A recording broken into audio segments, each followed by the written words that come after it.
Gia. What the fuck? What up, Fight World? It's your boy Ego.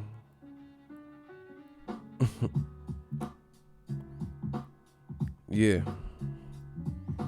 How's everybody doing tonight? Hope well. Social distancing. That's what we on. We on that social distancing.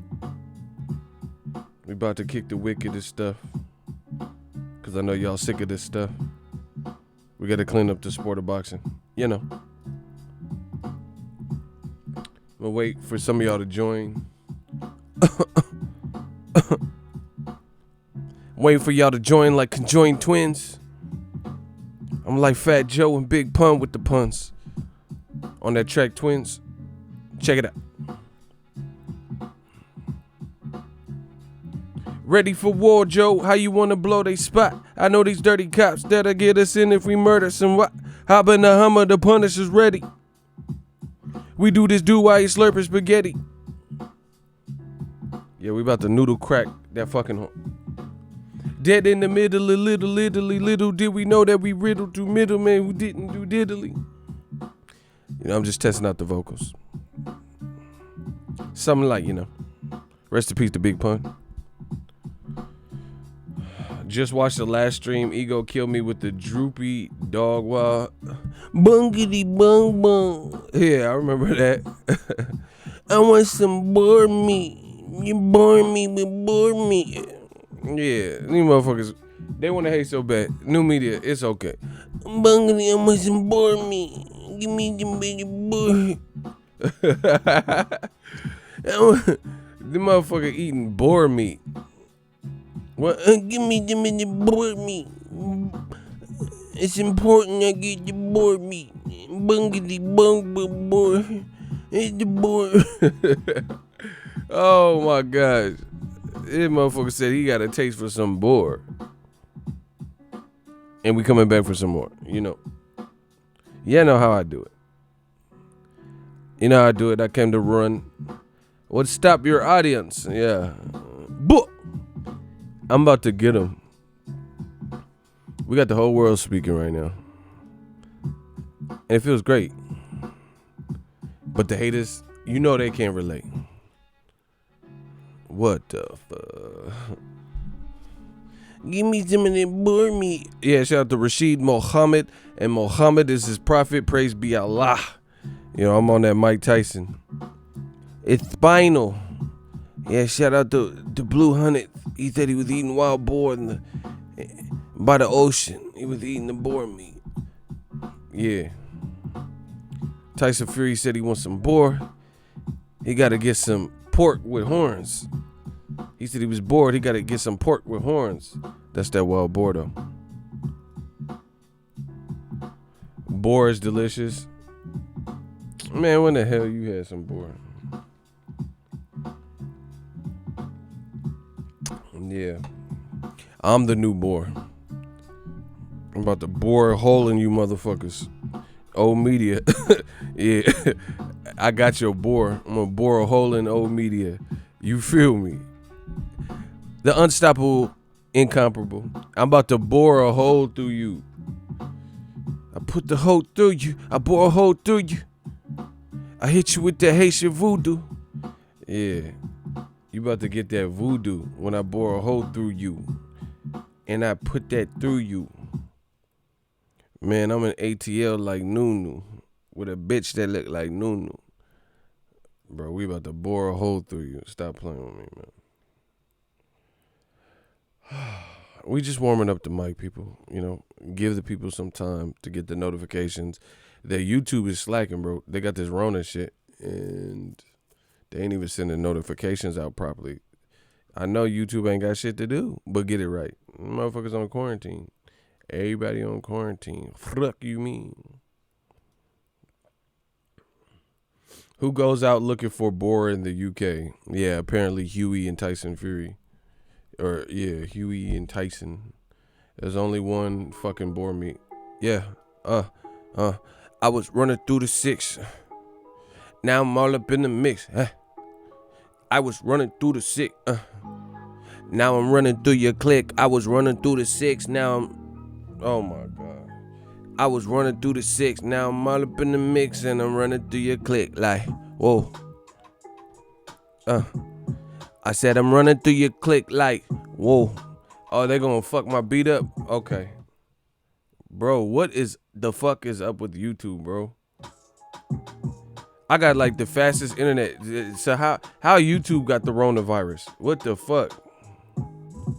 I didn't know computers and algorithms get this shit too. It's like somebody at YouTube ain't manning their station. I was running through the 6. Now I'm running through your clique like, whoa. Said I'm running through your clique. I was running through the 6. Now I'm all up in the mix. I'ma eat them like quick. Let's get it. Oh, I can't wait to cook you motherfuckers. This what I wake up, brush my teeth, and then I get ready to cook you motherfuckers over and over and over again. Shout out to Mike from Boston. He said he in Oakland right now. Shit. San Francisco, the city shut down, bro. Yeah. I was running through the 6. Now I'm running through your clique. Now I'm all up in the mix like, whoa. Hey. Bro, we gonna be spending a lot of quality time together. See you later, sweetie, honey, sugar. Now you getting the quarantine show. Y'all gonna get that quarantine show. I'm hitting them over the head all types of way, man. You gonna get that quarantine. You gonna get that quarantine talk. Quarantine's corner. I'm coming. Death Row East. Believe in it. Please do. If you believe in God and believe in Death Row East, we coming. Now, I'm really feeling ready to talk. Like a snitch say, but I ain't no snitch. Like a snitch say, I'm ready to talk. Yeah, I'm ready to talk. Bro, my computer is tripping. It's YouTube. It ain't my computer. Because I just tested my speeds. My internet, everything is good. It's the fucking YouTube and these allergies I got. Old media got nothing to do now. Maybe they'll jump on Glovegate. There ain't no events. I just got an email from PBC. They said everything canceled. They said everything is canceled. And they don't know when it's back up and running. They got San Francisco on that training day. 24-hour lockdown. Yeah, Jake. They got on that 24-hour lockdown, huh? Bro, this man, Terrence Johnson, just came with the ultimate bars. He said, Tyson, pick one. Which one? He said, told y'all son on Nandrolone. Bro, that's an acronym. Bro, he said Tyson spells told y'all son on Nandrolone. Bars. That was creative. We got to give him some creative points because he came with the vicious bars. See, how come new media is just so swaggy? Like how we got the look, we got the hook, and they got the crooks. Oh my gosh. Yo, smash the like button, you lazy pieces of shit. This is the quarantine corner. We gonna be spending a lot of quality time together. Stop being a lazy piece of shit. You ain't got shit to do. Most businesses are closed. And smash the like button. Stop playing with me. Don't come to my channel if you come to play with me. I ain't no little kid. This ain't the circus. So don't play with me. Smash the like button. I'm sick of this shit. Be like, oh, Igor, why are you talking to the audience like that? I'm talking to you how I want to talk to you. Because I'm the new Mike Tyson. That's why. Smash the like button. I'm talking to y'all. You don't like it, change your station. Just change the station. I don't care. Don't change the station. Don't watch me. They always, you know, this old media always watch me to complain. Like in boxing, I watch what's pertinent. Like, you know, people who host fights. Like that's what I talk about. Like if I make a video about Anthony Joshua, Eddie Hearns or something and give my constructive criticism, they're a part of the boxing game. You know what I'm saying? Like, they make moves and we got to deal with the fights that they put out. So, you know, of course I'm going to talk about them. They talk about me. Like, why? I didn't know I was so important to your livelihood. That's how you know we the illest and we goddamn sure the realest. You know what I'm saying? They talk about me. You know, oh, look at your beard and all this weird shit. Bro, I'm talking about boxing. They talk about me. That's how you know I'm a star. So, Tyson Fury, man. He has seen better days. Yeah, get them likes up. I'm about to cook these motherfuckers, bro. Why is Fox sending me emails? Bro, I'm getting emails from every business. Like shit I ain't even went to, like restaurants and shit. They're like, hey, during this time. Man, the world is crazy right now. Then I heard my boy Stringer Bell, a.k.a. Idris Elba. He said he got the Rona. Man, this shit is like a bad dream. How you gonna get Stringer Bell from The Wire the motherfucking Corona shit? This is a nightmare, bro. Like, what's next? Like, why can't Pennywise or one of these ugly motherfuckers, why can't they get the Rona? It always got to be the real ones. That motherfucker Idris said he got that. Before I start talking about this Tyson Fury shit, I will say it's times like this where we gotta hold on and, you know, just have faith, treat each other with kindness, spread positivity. There's a lot of people that sit up and just worry. That's not the ticket. That ain't the ticket, man. You know, just sitting up here worrying and stuff like that.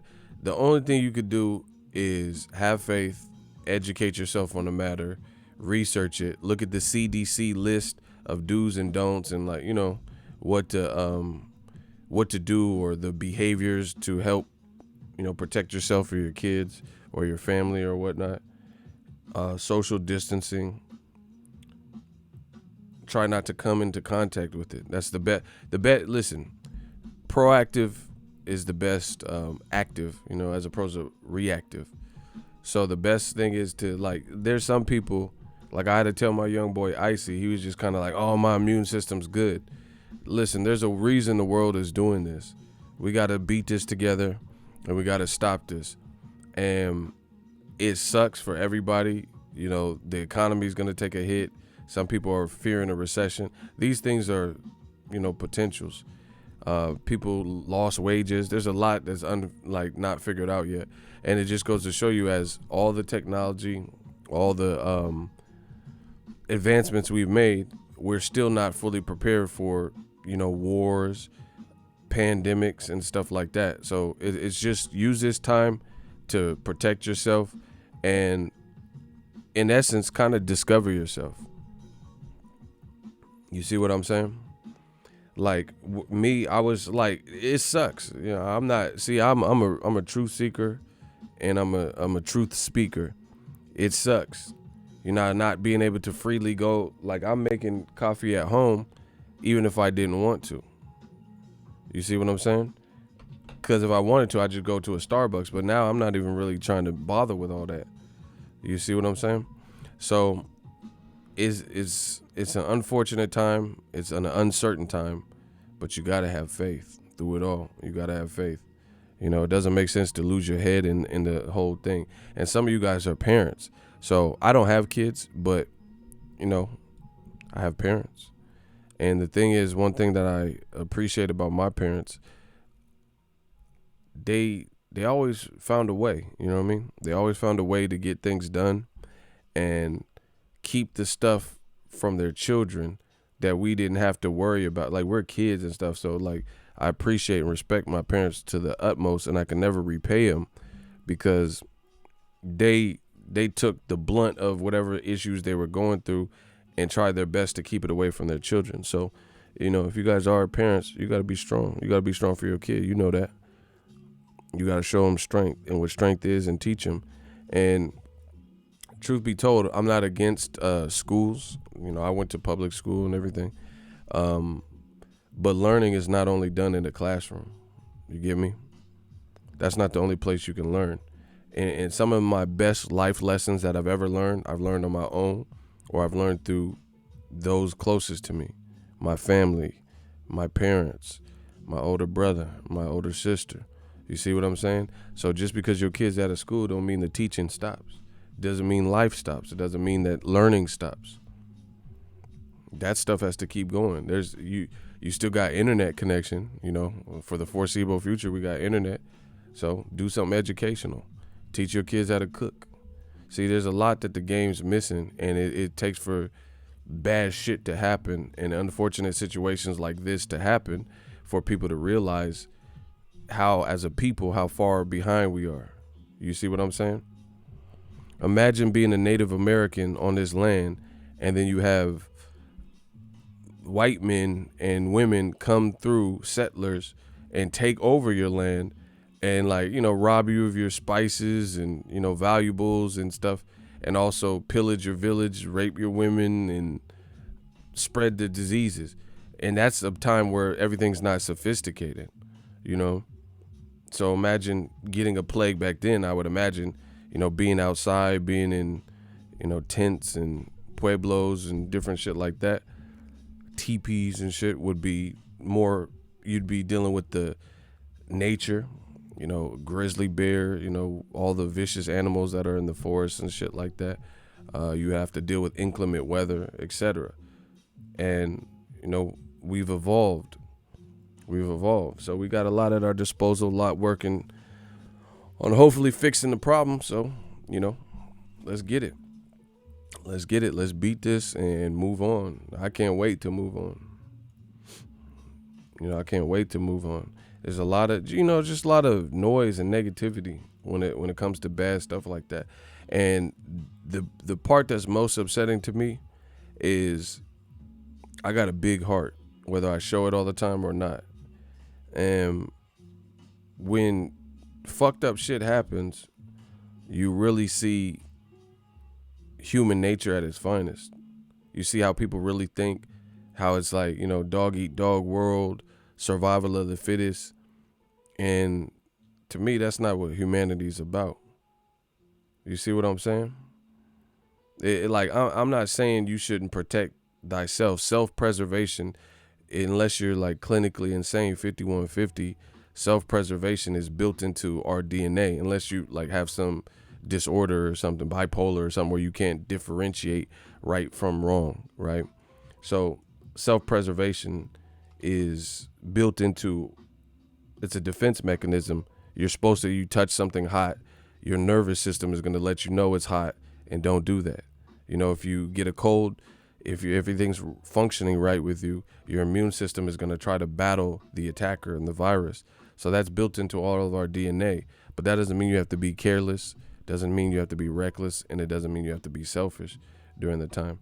You know, people like hoarding and profiteering off of this shit. Like, it's like, where are we at as a people? You know, buying $40,000 worth of toilet paper and weird shit, and then making it to the point where there's no surplus. There's like elderly people who have like medical issues and take pills and things like that, and they can't get no supplies, or, you know, fucking orange juice and shit, vitamin C, because people done gouged and picked over the stores. You know, it's crazy. It really is. So through it all, still remain human. Because when this shit ends, then you still stuck with the decisions you've made and the piece of shit person you are, if you happen to be one. You see what I'm saying? So I don't care about situations like that, because I know my heart is pure. We go through this, shit happens. Y2K was a big thing. People were freaking out. H1N1 was a pandemic. A lot of people lost their lives. We've been through this before, you know? So just protect yourself, look after yourself, but not just yourself. There's cops and firemen, they risk their own lives to help a family in a burning building and a fucking cat that they don't know. They don't know that cat. They don't know that little girl. They let them burn up in a, you know, in a 4-alarm fire or whatever, but they don't. So there's a lot of people who are noble A lot of people who are selfless, and that's what we should be at a time like this. Instead of being selfish, try being selfless. Find ways to give back. That's what I believe in. People are panicking and posting shit. It's cool. Young Merv, the Cut Man. Salute Ego from the Cut Man. And people got to stop being selfish. And part of it, I'm not perfect in this whole thing. Like, I want to see boxing again. I love it. I love sports. I love boxing. I love entertainment. So the selfish side of you're like, oh, fuck, no boxing. But look, there's people in Africa that had Ebola. They didn't have boxing, running water, access to hospitals, and you know what I'm saying? So America especially, we spoiled. We really are. We are really spoiled to the degree of we complain over everything. You know what I'm saying? Like, you look at your parents or your parents' parents or, further down your ancestry, and these motherfuckers had to get drafted in the war and shit. We just got to get quarantined. You see what I'm saying? We got to miss, potential week's pay or something like that. Would you rather that or go to Vietnam when you don't want to because you of a certain age and you healthy? You see what I'm saying? And obviously a lot of us didn't live those times. Well, I don't know. I don't know how old you guys are, but I look at my analytics and not everyone is from, that age group that would have been directly affected by that, like the Muhammad Ali's and stuff. They try to get him in the war. So, it's unfortunate, but imagine being in the Holocaust. Imagine being in Pearl Harbor. Imagine getting drafted.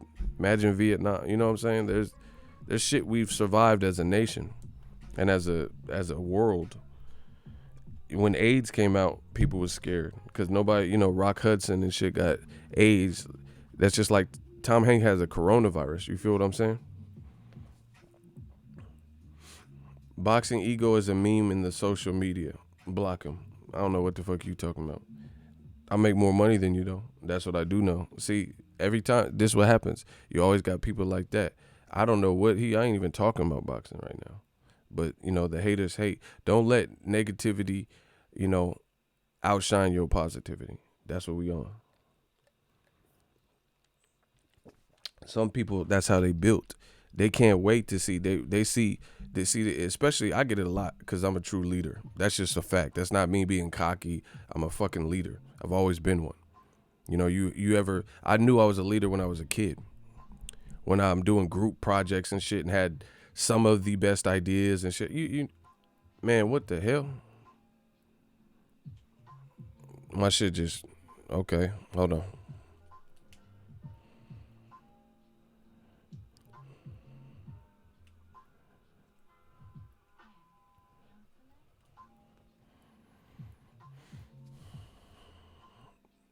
Yeah, he had to get clapped. We already know what it is. I don't know what that's about. But anyway, we're going to keep rocking. I've known I'm a leader since I was a kid. That's just the way it is. From elementary school, doing group projects and coming up with ideas and, being the one that people listen to. It's in your blood if it's in your blood, if you know what I mean. So this is what leaders go through. Sometimes you speak a message and the negative people, they don't like that. They don't like to see somebody who's a natural born leader lead the community, lead the group, say their piece and people listen. So they come in with distractions. Shout out to Sport Guy. I'll get to your super chat in a minute. So they come with nonsense, distractions, jealousy, envy, all weak signs especially for a male. I really feel like men, I can't tell you how to be a woman. I'm not a woman, so I don't know. But as far as being a man, that's one of the weakest traits you can have when you can't embrace somebody else's strength. I think as a person in general, but again, I'm not a woman, so I can't tell you what a female experience is about. But I know a lot of you dudes act like bitches. That's what I do know.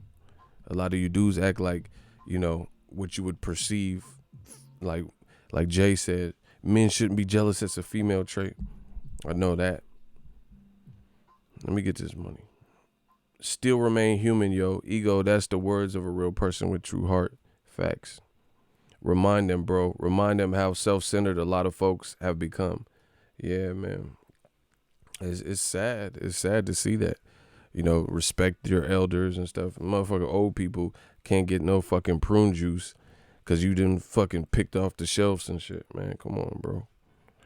It's not even that. I'm not saying it's not serious. It's definitely a serious because you see what the world's going through all over the world. Italy, China, I ain't really heard shit about Russia, but, UK, everyone's going through it. We get it. But people are making this like some guns and butter, end of the world Armageddon shit. What the fuck? I seen the story. This dude was in his garage.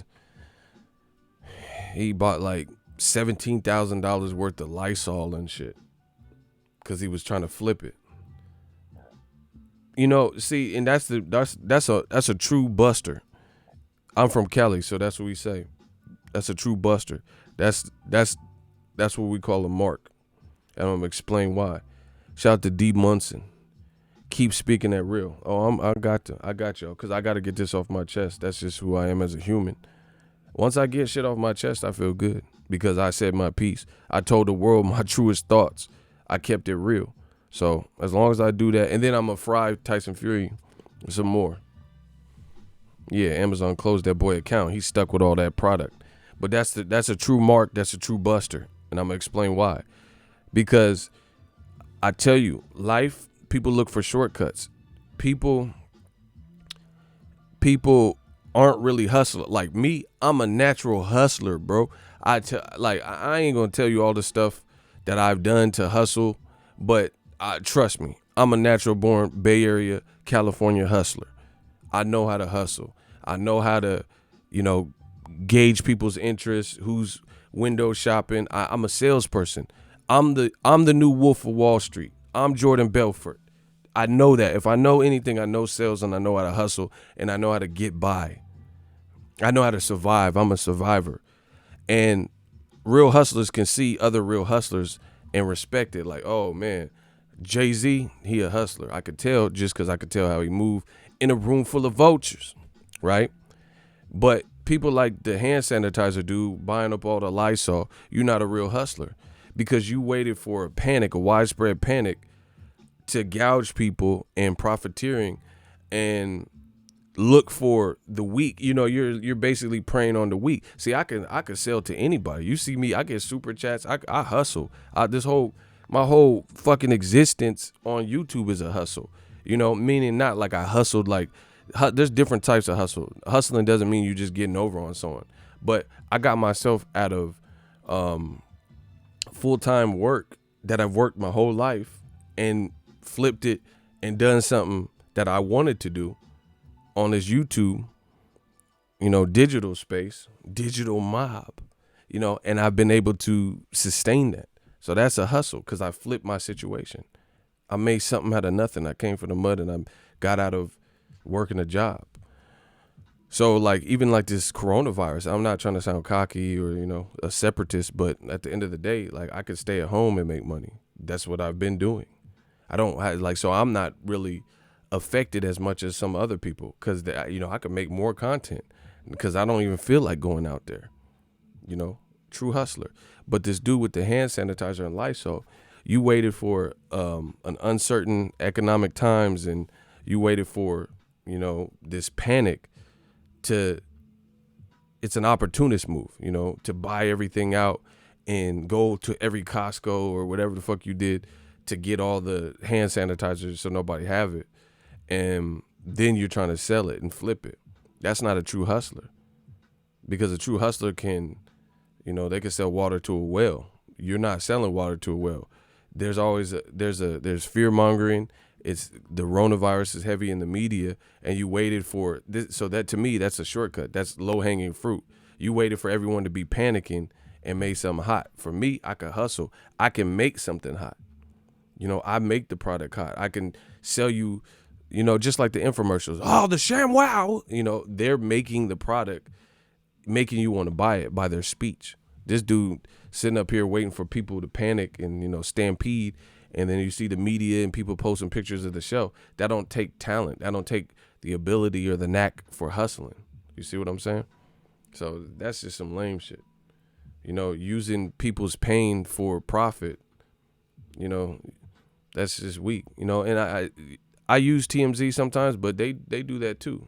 You know, and I don't even want to go in on them, but you know, Kobe died and shit. They be the first one. The family don't even know he died, and TMZ posting it because like, oh, we alive and well, but Kobe and his daughter and this whole fucking helicopter dead.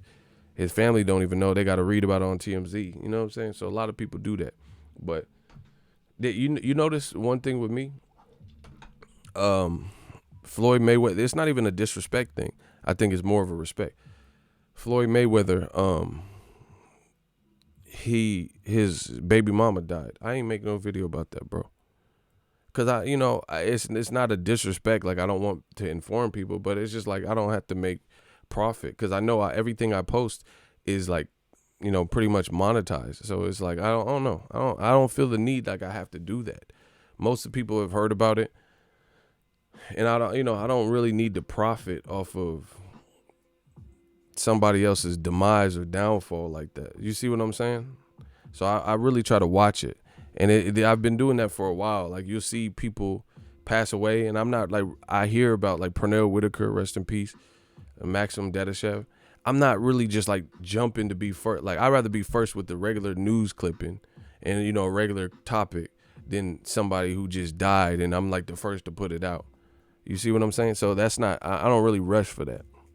And I'm, this is just me personally. So I'm not knocking anybody that, saying no diss or whatever if people made videos about it. And I'm not saying I would never make a video about anybody dying, but I'm just saying that's not my aim, is to be first with something like that, because that's not even anything good. It's tragic, so why do I have to be, oh, Josie Harris, you hear about the, I don't know. I see, and the real thing is I'm a real one. So that shit doesn't motivate me. That, that shit is sad. It's a tragedy. It's a life loss. So I don't feel compelled. Like, I remember Tupac when he was talking in prison, and he was like, I always thought you had to go to prison when I was a kid. I always thought that was part of your journey as a man.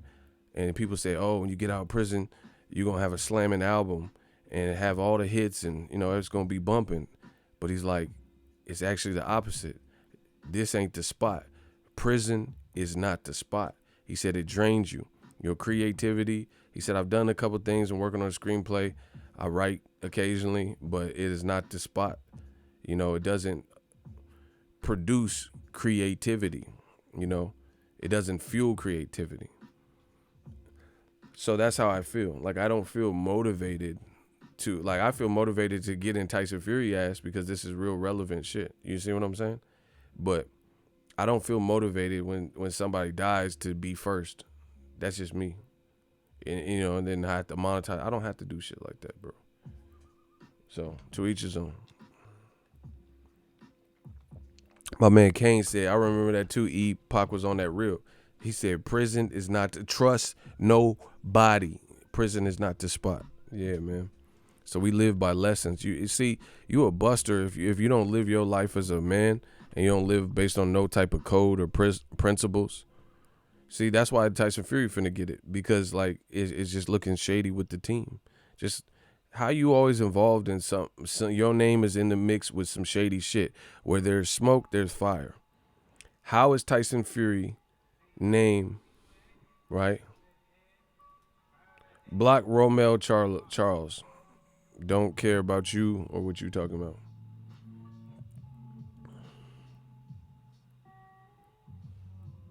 No disrespect, some of the most creative brothers in prison though. How you know they the most creative brothers in prison? So what are you talking about? Name the most creative person. So name someone who's more creative than Jay-Z that's in prison, since you want to condescend me. How the fuck how you the most creative brothers in prison? See, y'all perpetuate bullshit and stereotypes. This channel ain't for that. How the fuck you don't even have your full goddamn freedom? Somebody tell you when to eat, sleep, and piss and shit. Check your bed in your room whenever they want. How the fuck you more creative than fucking Jay-Z, who got a badass wife, some kids he loves, and got space to move about in private jets and shit? Let me know how you more creative than that when you can't even fucking wipe your ass without permission. So y'all perpetuate bullshit. Name somebody who's doing it bigger than Jay-Z or Floyd Mayweather, and they confined in that cage. See, y'all say stupid shit. Listen, if you on my channel, please, I implore you, better think. Like, what would Aretha say? You better think. Because y'all say stupid shit and run with it. Where's this dude at?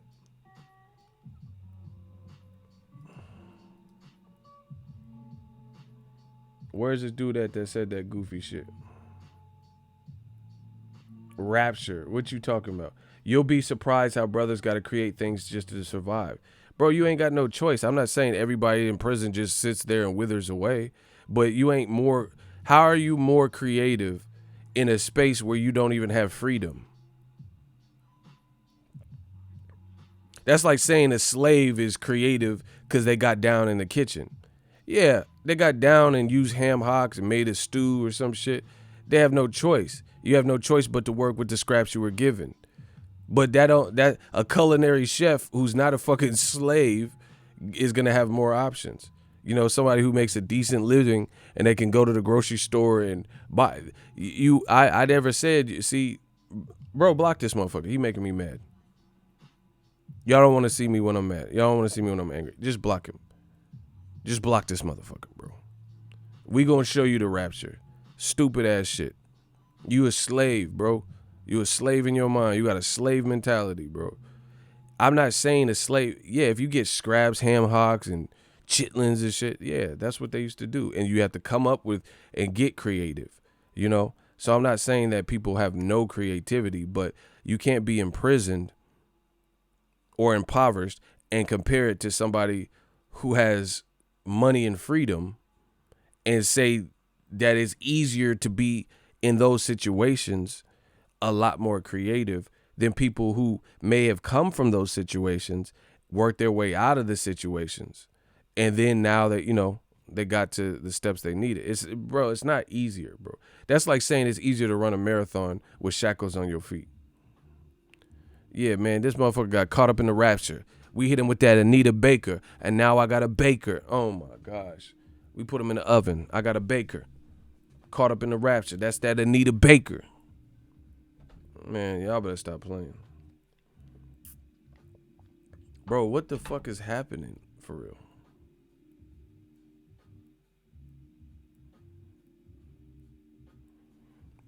Hold on, y'all. I don't know why that keeps going out.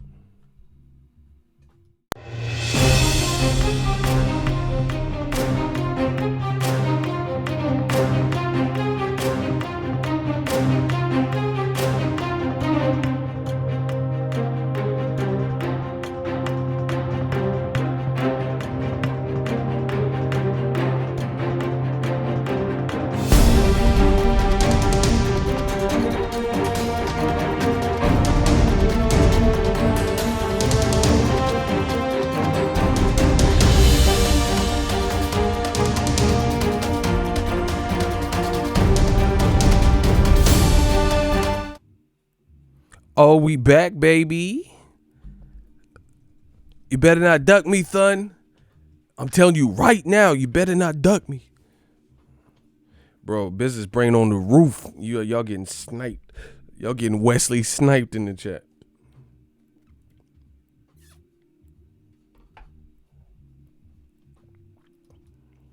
Ego boxing, you a hoe. Hold on. Somebody just clapped you. I'm gonna read it because they want to try me, and then I'm gonna get started. Thank you for joining. Hey, let's get the likes up. He says, "Ego boxing, you're a hoe. Y'all talked. I don't know who y'all is. Code words. I don't talk for nobody. I talk for me. Y'all talked all that trash about DAZN. Now y'all sucking off Devin Haney, a DAZN hypocrite. What? I don't even think Devin Haney's fighting right now. I don't even remember making any comments about Devin Haney recently. Bro, he's recovering. So you're lying once again. But Devin Haney can scrap. Bro, I never said DAZN has no guys with talent. What are you talking about?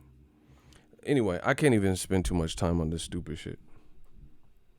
Bro, these motherfuckers, it's that quarantine shit. These motherfuckers is quarantined. They already had no life, but now that, stores are limited in the hours, they probably got fired from the job. Like, hey, what do you mean you're suspending me? No, good, cause you fired. These motherfuckers got fired on their day off and all types of shit, so they come here cause we popping. Business brain like to clap you and then talk shit to you. I like that. Cause he petty like me. He said red is dead. Facts. Good. Cause you fired. Yeah. Tell him, business brain. Clap this motherfucker. What happened to that boy? What happened to that boy? Oh my gosh, what happened to that boy? Y'all better stop fucking with it. Now, I said my piece. I said my preamble. Everybody clean up. Wipe your stanky ass, use hand sanitizer, be human through this whole process. Now we got to cook. Now we got to get into it because this is what they came for. I just wanted to be a good person, a good Samaritan, and say what was on my heart. But now what's on my heart is this Tyson Fury Glovegate shit. So we gonna talk about it. What happened with the 8-year suspension? He got to get investigated, which I don't, listen, my thing is this, Tyson Fury is over. Everything starts from now. Ain't no one man above the crew. You know that shit. Bro, listen. I don't trust Tyson Fury's team. I don't trust Tyson Fury's intention. I don't trust the way he walks, the way he talks, the way he smiles. I don't trust people affiliated with him. That's what it is. That's what it's come to. When there's smoke, there is fire. How is it his name keeps getting involved in all of this shenanigans? And this motherfucker dressing up like Batman, that's not helping. You can dress like Christian Bale, Michael Keaton, whoever the fuck you want. None of that helps, bro.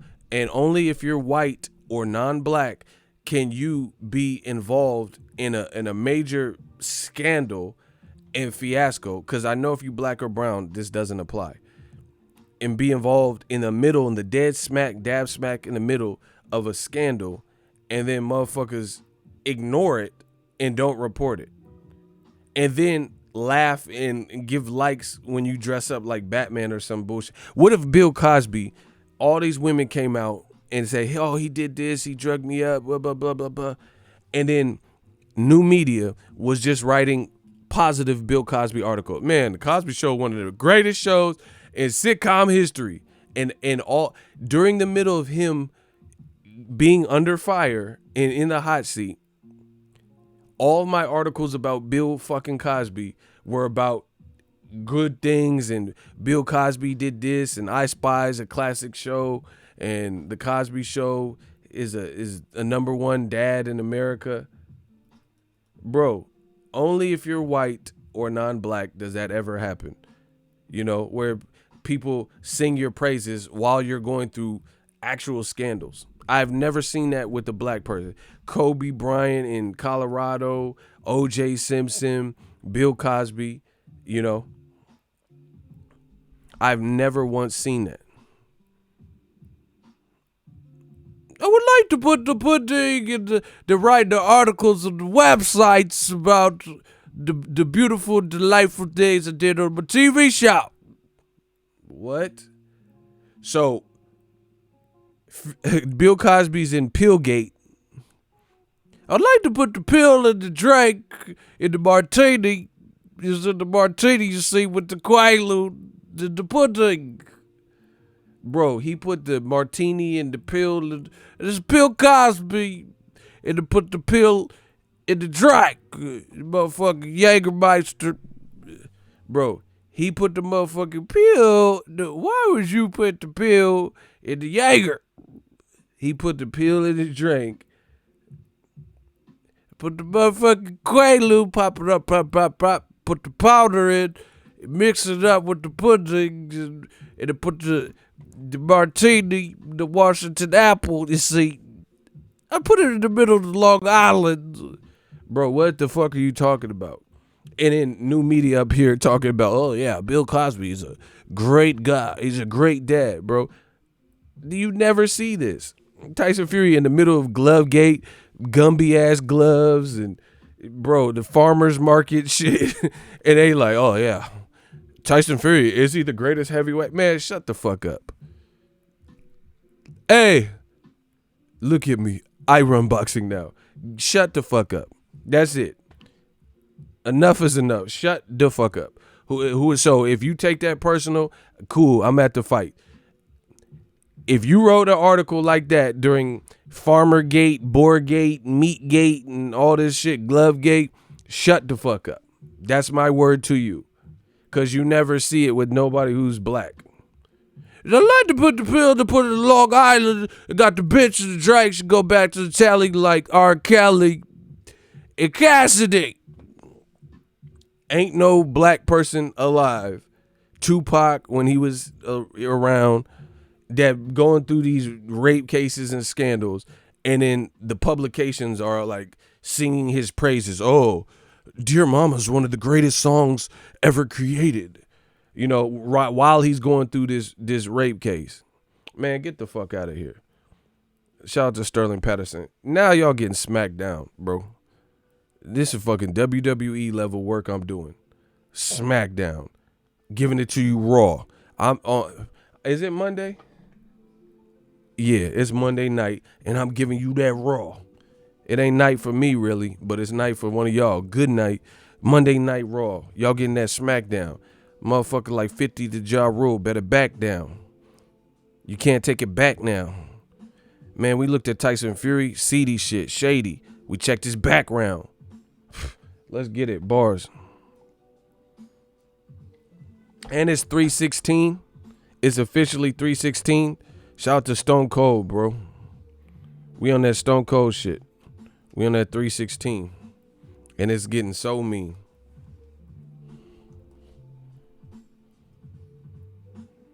We on that Stone Cold shit. Expose him!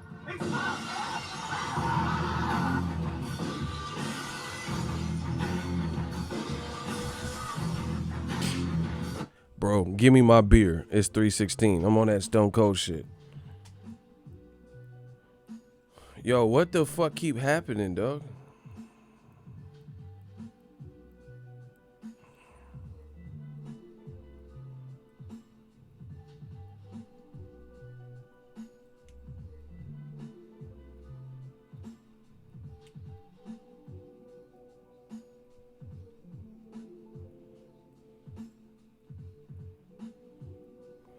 I'm still here. I don't know what the fuck.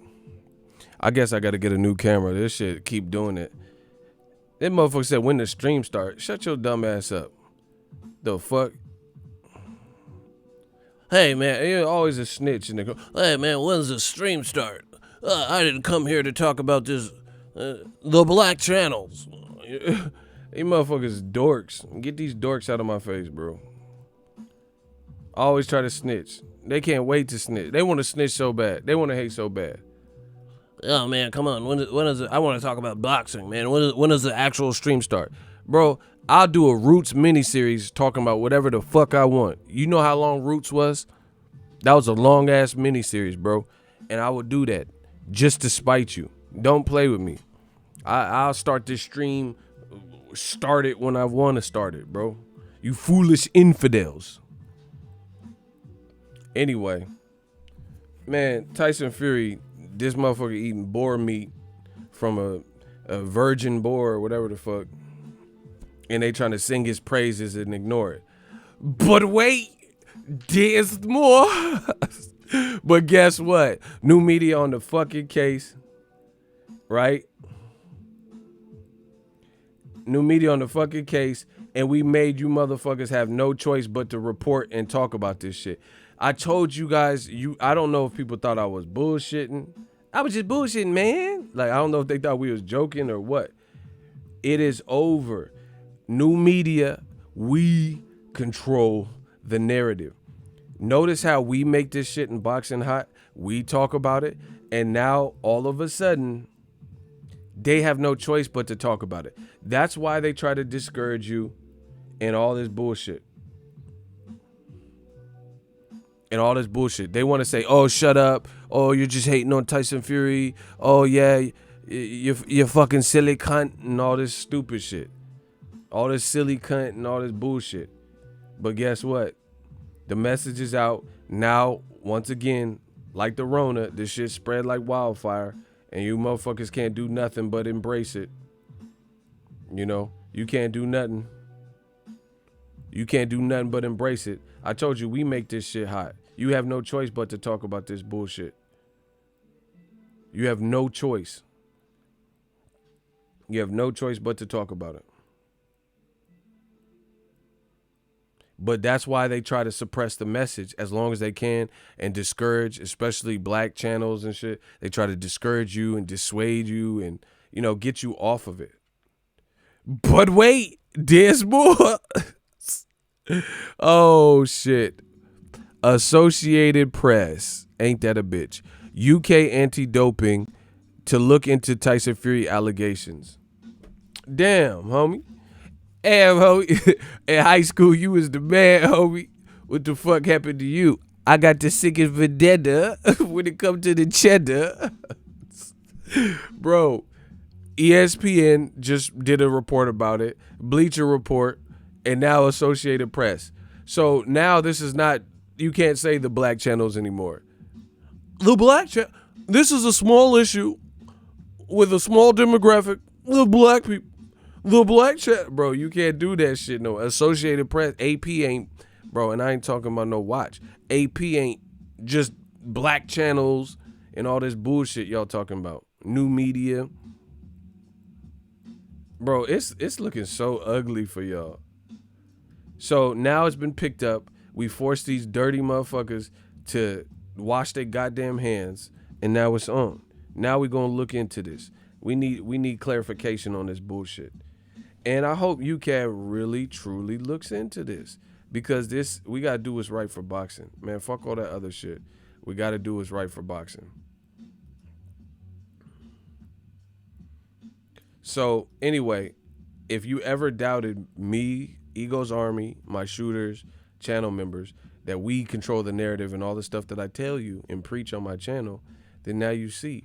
Because definitely one of the main channels that stayed and stuck with this, along with other great people like Young Pharaoh, got heat regarding this, and a lot of it. New media, we did this to you.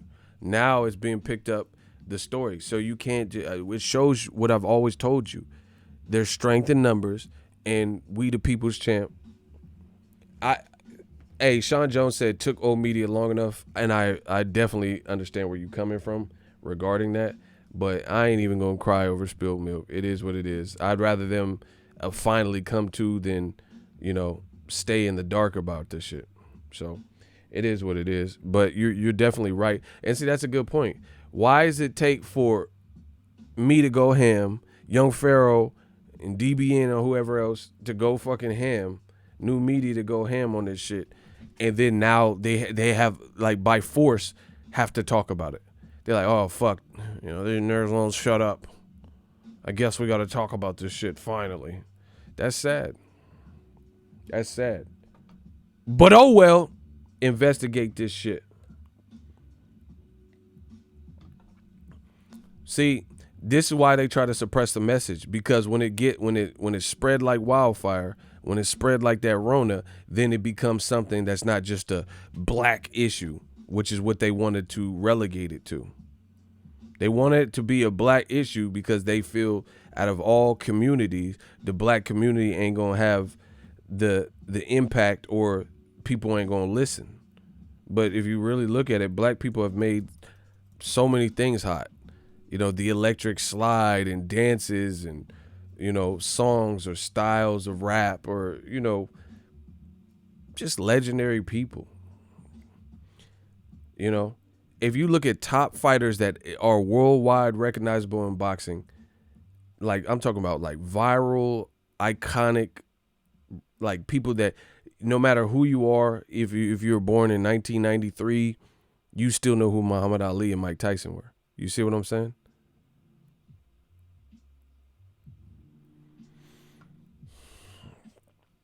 So this is Ukad. I get this is their Twitter.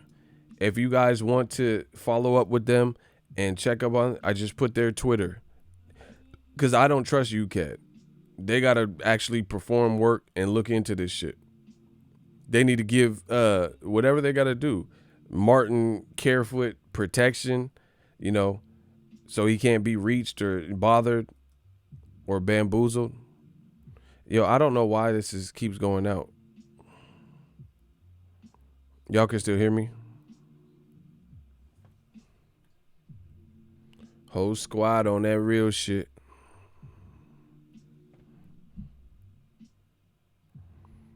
Hold on 1 second, yo.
Okay, we back.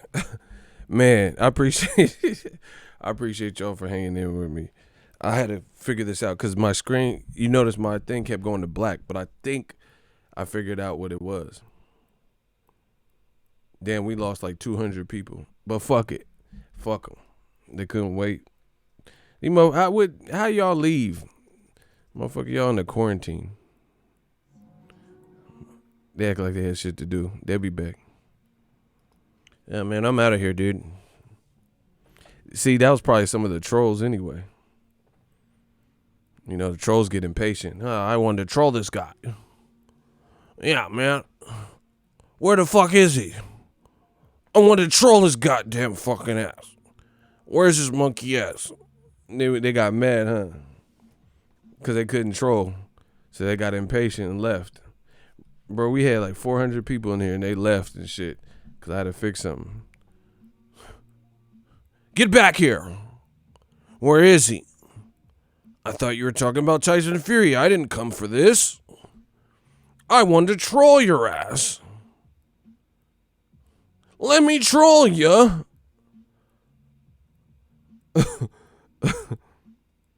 You motherfucker crazy. So anyway, long story short, bro, there was 200 trolls just waiting on the boy. You feel me? They was just waiting. That shit got cut in half when I left. You know, because it's not like y'all got to go to work, motherfucker, quarantine. Where you work, at the hospital? You ain't got no job right now. You quarantine motherfuckers and shit. Them motherfuckers, you don't even want to go out shopping. This shit like 28 days later, World War Z looking ass. Motherfuckers, oh, toilet paper. Man, fuck that. I ain't going out there, bro. I'm going to go out with that strap. Fuck it. Go out there with that strap, with that stick. You feel me? Go out there with that stick. Anyway, I'm back. So basically, I think what the problem was is I'm cooking y'all, and it was cooking my camera, and the shit was overheating. So as a added, if you're going on long on this particular model of camera, which one of the issues people were having was they were saying it overheats. So I think it was like, you know, have you ever had your phone do that? I had that happen like with my iPhone. One time I was outside in this California weather and it was like 103 degrees or 105 degrees and we were just shooting hoops and shit. And I looked at my phone and my phone was hot as fuck and it said temperature cool down, must cool down right the fuck now. And my shit just went off. So I think that's what it was. I think that was what it was. So I think we'll see if it happens again. But I think the shit, I was cooking these motherfuckers so bad, and we got some length to some of these shows that it was cooking the camera too, and the shit was getting too hot. My camera know my shit be hot.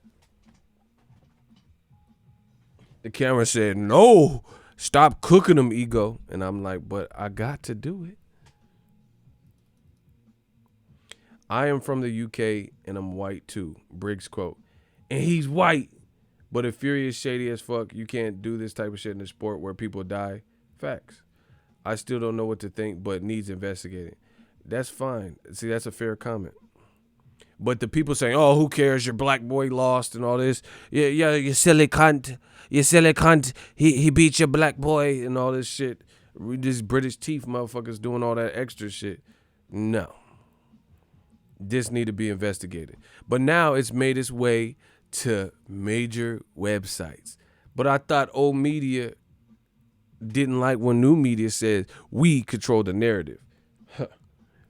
Guess I was right after all. Because now we force you motherfuckers to talk about it. Ego is fake news, but you watching me. Block them. Hold on. I got to sanitize. I got to clean my hands.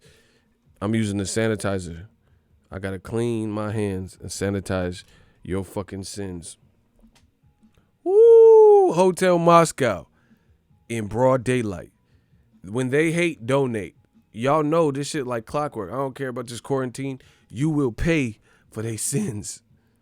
When they hate, donate. $1. We going to just do them like that. We going to keep spreading positivity, keep building, and keep building this empire just to piss them off. So anyway, Anyway, Tyson Fury, let's get to it. How is Tyson Fury's name? Oh my God, $4,000. The money keep coming in. My man Sean Jones. When they hate, donate. Listen, how is Tyson Fury's name always associated with this bullshit? Nick Asbury's sparring partner says, bro, I watched the Young Pharaoh interview. Good interview. Nick Asbury says the gloves, obviously the padding. He's like, this motherfucker know who I am? He said the glove padding had been redistributed. I want some uncastrated boar meat. Shout out to Dr. Boxing. Petty, but I like it. Right? When they hate, donate. It's okay. So his allegations, not really an allegation. He showed you the fucking glove was bending from the front. There was no type of cushion or play. It was just pushed through like a fucking Nintendo button, a Nintendo controller, and you just push it all the way down. That's not normal for someone's gloves, especially a newer pair of gloves, right? So then, I'll probably make a video about this. Nick Asbury also said in that Pharaoh interview that he said he found a glove with a metal egg weight in it. I'm done.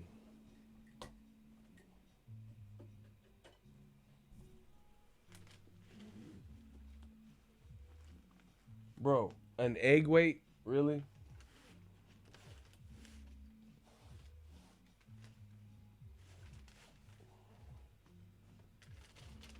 Bro, he said he found an egg weight. And I actually have two of them. If y'all want me to show you what they look like. I got two of them. But I got to find it where it's at. But anyway, I can show y'all. It's up to y'all. Bro, a metal egg weight, he said. Like, it's pretty specific stuff. Like, why, out of all the people, like, why is Fury just have his name in this? So, this guy has boxed in probably other people's camp. He didn't say none of this about nobody else. He's just saying it about Fury. So, listen, the funniest thing is this. Now I am noticing a trend where white people are saying, not all white people, but certain white people, they're leaving comments almost like on some reverse racism, saying that they're the victims and they're persecuted and everybody's hating on Fury because he's white. It's really weird, bro.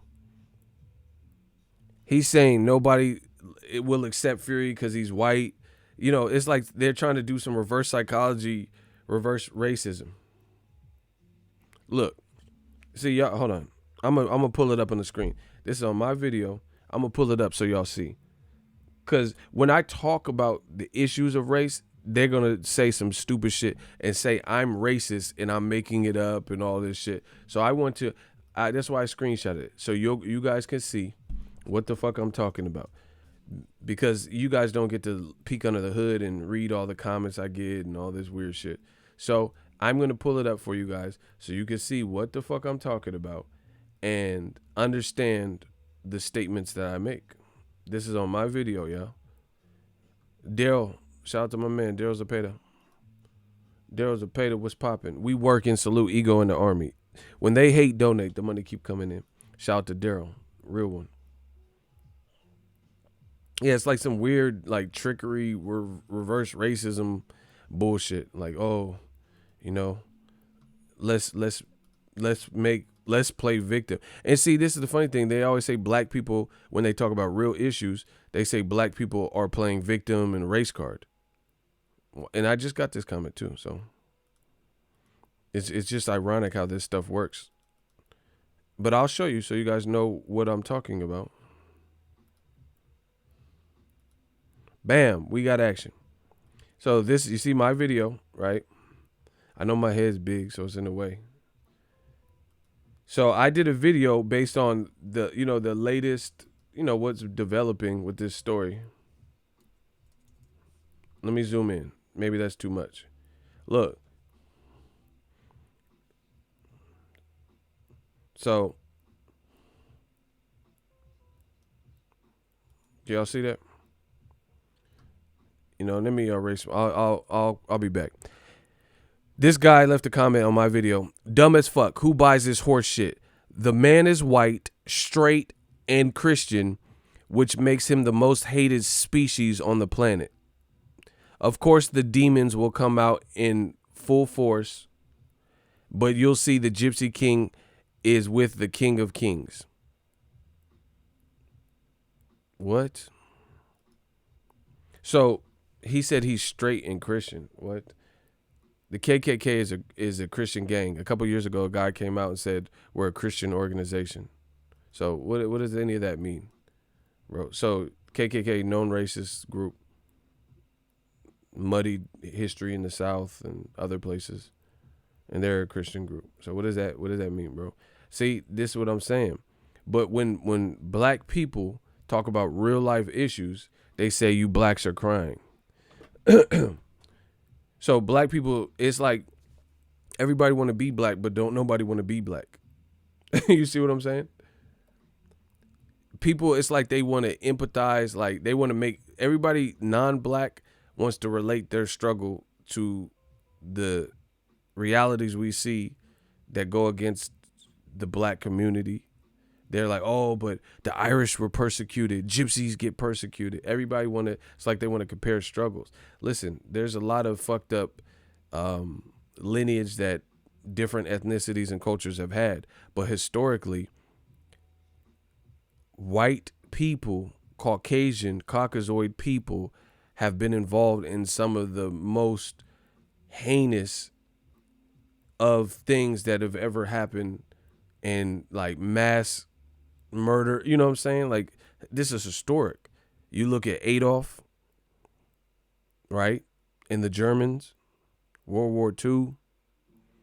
You look at back in the day with the Native Americans. You look at slavery. Like, what are we talking about, bro? And now it's like I said, some weird attempt at reverse racism, trying to make it look like people are attacking Fury because they can't accept a white man being like on top. Bro, shut the fuck up. That just sounds stupid. And I'm not even gonna do this because I don't have to, but bro, Caleb Plant is nasty, bro. That's my dog. Like, I really fuck with Caleb Plant. Ain't nobody saying Caleb's glove is bending and all this bullshit. But when it comes to black champions, they are saying, oh, they're bum, or weak ass resume, and they're saying, oh, they're on steroid. They are doing a lot of shit like that. So this is not affecting what Tyson Fury is going. Mark my words. The prosecution, or whatever the fuck they talking about of Tyson Fury ain't happening to anybody else white. Nobody's looking at Nikita or Caleb Plant or anybody who has nothing to do with this situation, as guilty. People who, even Kovalev, he's a piece of shit for other reasons, but nobody accused him of falsifying his wins by tampering with gloves. And he hit like a motherfucker. Kovalev got way more power than Fury per capita. Way more. Because you see guys genuinely hurt when they fuck around and fight Kovalev. You don't see that with Tyson Fury. That's why, and that's what it seems like. The more people come out, the more you're getting destroyed. Because now it's seeming like, what I'm really starting to believe is Tyson Fury, just look at it. Just peep the setup. He is almost 7 feet tall, big as fuck, and he wasn't known as a knockout artist. Bro, that could create a complex. People saying, oh, your fights are fucking boring. The Klitschko fight, we don't really respect. Even Joshua said that. He said, oh, no, I don't respect that. I don't respect that. Fury, he went into the man kingdom and he stole the treasure out the back. It wasn't a good win. He ran, This is what Joshua said. Yeah, he was running, and I can't respect that. If I go for the king, I have to behead the king and blah, blah, blah. So it's like Tyson Fury got fed up and was like, fuck this.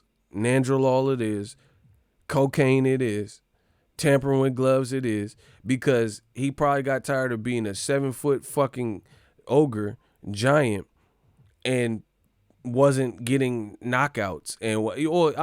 I can't say he wasn't getting knocked. At the high level, he wasn't getting the knockout. You know what I'm saying? Like, he wasn't knocking out no one crazy like Wilder was doing. That Joshua impression is always spot on. Oh, yeah, I'll be putting it where, you know. It's mad. You know, Tyson, it's mad. You know, fucking Joshua over here. But anyway, it's like he got tired of that shit. Because you have to understand the complex, the psyche. You big as a motherfucker. You Shaq size. See, okay, for example, black athlete Shaquille O'Neal. This motherfucker is big, but he ain't big for no reason. Try posting up Shaq and get dunked on like your pops used to. You know, try guarding Shaq and then trying to block him and he get to the rack and break the fucking glass on your ass. Tyson Fury was never a Shaquille O'Neal where, bro, I stood next to Shaquille O'Neal. I'm a big dude, bro.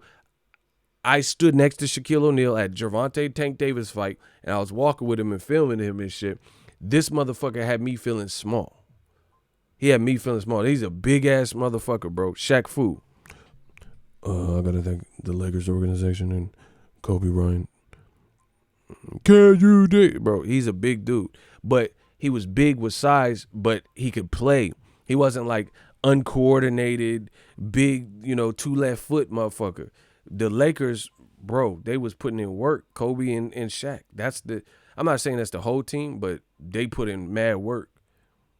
Bro, Shaq he broke backboards and shit. And fucking shit. Kazam, blue chip looking ass. So he's not big for no reason. Tyson Fury, it was more known as like kind of a boxer and you know, move well for a big man and stuff, but he wasn't just like what Shaq would do. You know, he wasn't posterizing motherfuckers. He wasn't just demolishing them. Like, even, I think the Derek Chisora's second fight, a guy he already fought, who has 11 losses, 12 losses, he beat him in the second fight, but it was like a corner stoppage or something. He didn't come out or some shit like that. So it's like you probably get tired of it, the psyche of it. It's like a short dude with a little dick that got a big ass truck on lift. He put a lift kit on it and a big ass monster truck, like he in the fucking monster truck rally. Grave digger, digger, digger. You know what I'm saying? You a short man with a little dick, and then now you trying to impress women with this big monstrous ass truck. You see what I'm saying? So I wouldn't be surprised if that's the psyche. Tyson Fury got tired of motherfuckers, you know, asking for the knockout and him being that big and not delivering Luis Ortiz, Daniel Dubois, Anthony Joshua, Deontay Wilder, Mike Tyson type of knockouts. So them motherfuckers start fucking fidgeting with them gloves. That's what it seems like. I'm not even capping right now. I'm being serious. When they hate donate, the motherfucking Liam came in here. Get Liam out of here. Bye-bye, Liam.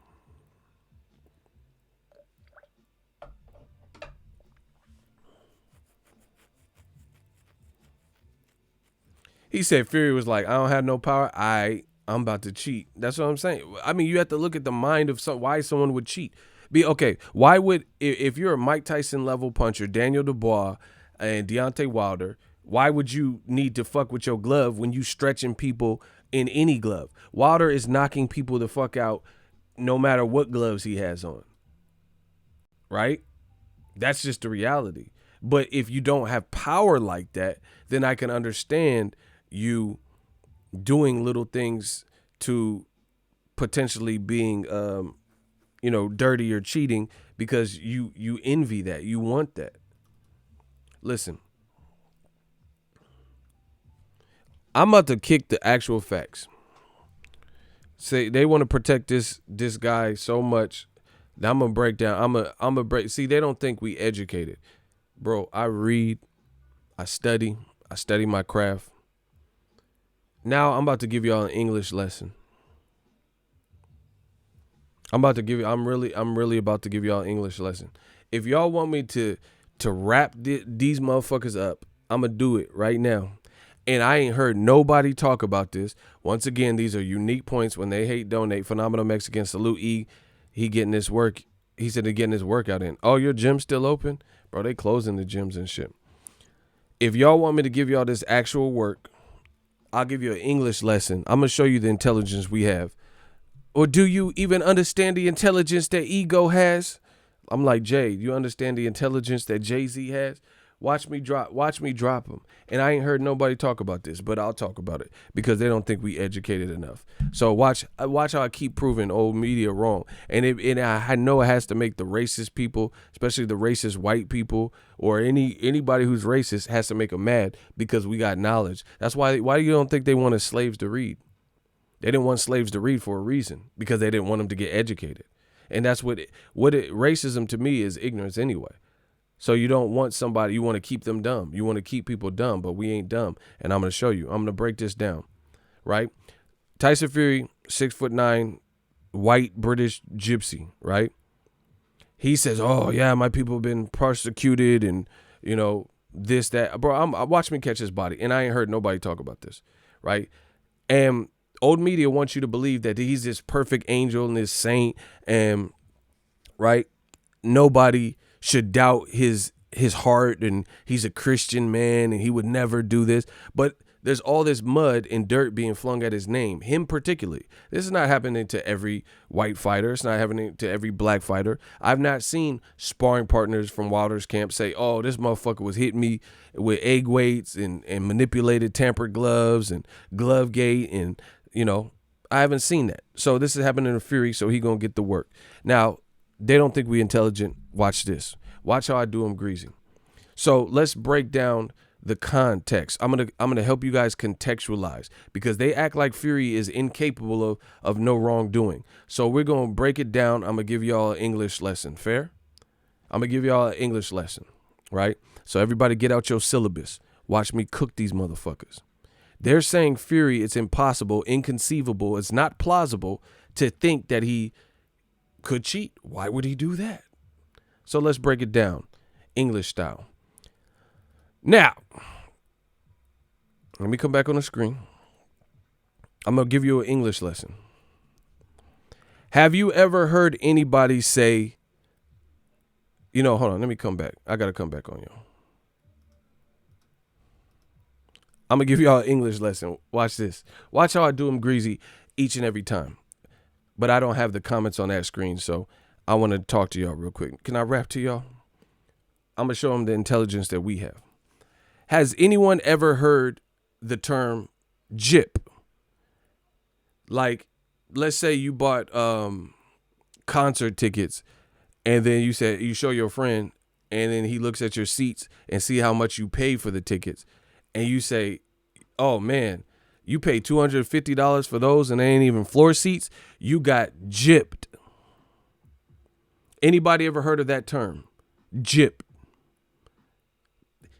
To gyp somebody means to rip them off. So let me give you an English lesson. We've heard that term. Oh, yeah, you got ripped off. You got gypped. I took my car to this automotive shop and I just needed my brakes done. He said it was going to be $70, but by the time it was done, he ended up charging me $1,500. And this happens at the automotive store, so you guys should be able to relate. He said I needed all this other extra work. And they're like, oh, man, my boy would have did that. He works at an auto body shop. You shouldn't have went to Jiffy Lube. You got gypped. So let me give y'all an English lesson. Gypped, meaning, we'll look at the root word. Gyp, some people spelling as J-I-P or J-Y-P, right? Gyp. Verb, cheat or swindle someone. So to gyp somebody, verb, J-I-P, or the original, G-Y-P, gyp, is to cheat or to swindle someone. That's salesmanship. You have to gyp people into buying stuff they don't like. Noun, gyp, an act. You guys see this. I know I'm not blind. An act of cheating someone, a swindle. That is the root word of gypsy. Now you look at the suffix in that word, right? So we've already talked about the root word, gyp. You look at the suffix sy, cutesy, artsy, those are just a suffix that you would add to represent. So like let's see sy. So the suffix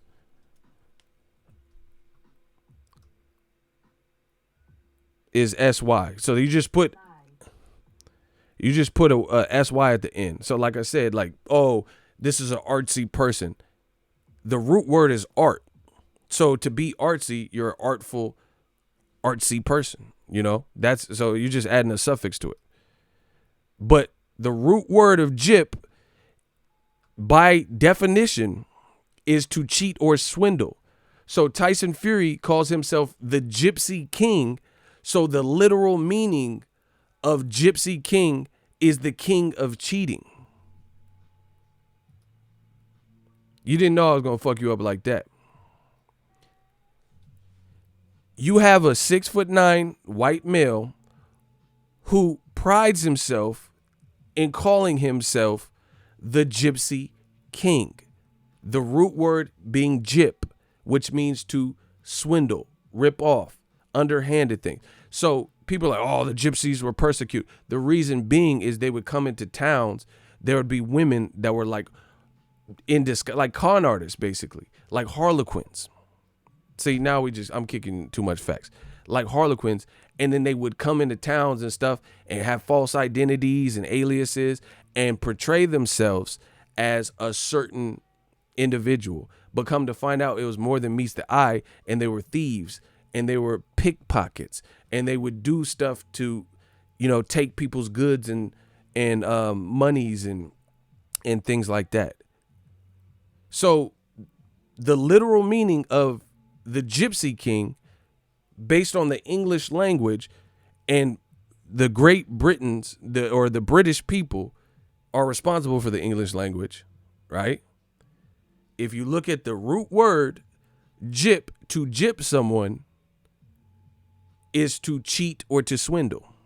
And then the sy is just a suffix added at the end of the word to complete it and express it. So we have a 6'9" white guy who prides himself on being a gypsy traveler. And the literal meaning of his, as I've broken down and showed you, of a gypsy is to cheat or swindle. So that means he's the king of cheating, the king of underhanded things, the king of sleight of hand tricks. That's what gypsies originally were. Now it could have evolved over the years and stuff like that, but that's the literal. I just showed you. This ain't my interpretation. That's the English. Listen, that is the English definition, and the UK came out with the English language.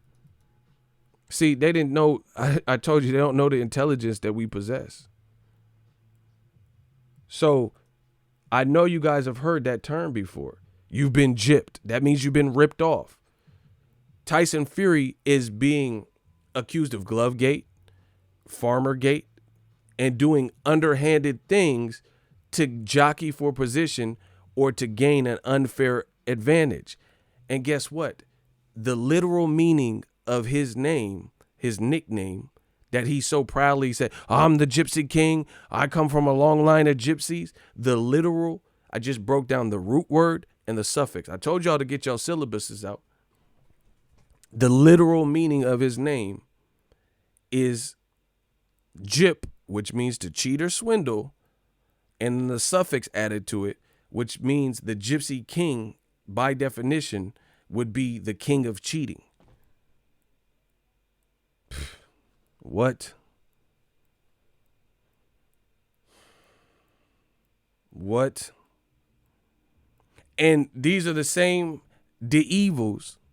These are the same devils in the comment section saying, oh, he's a good man, a Christian man.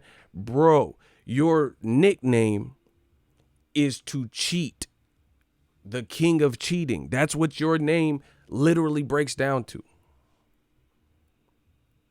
So yeah, so a gypsy, the reason why some gypsies or the gypsy culture had the gypsy travel, and see, this is the other thing with the traveler. The reason why people don't trust the travelers historically is because they do just that.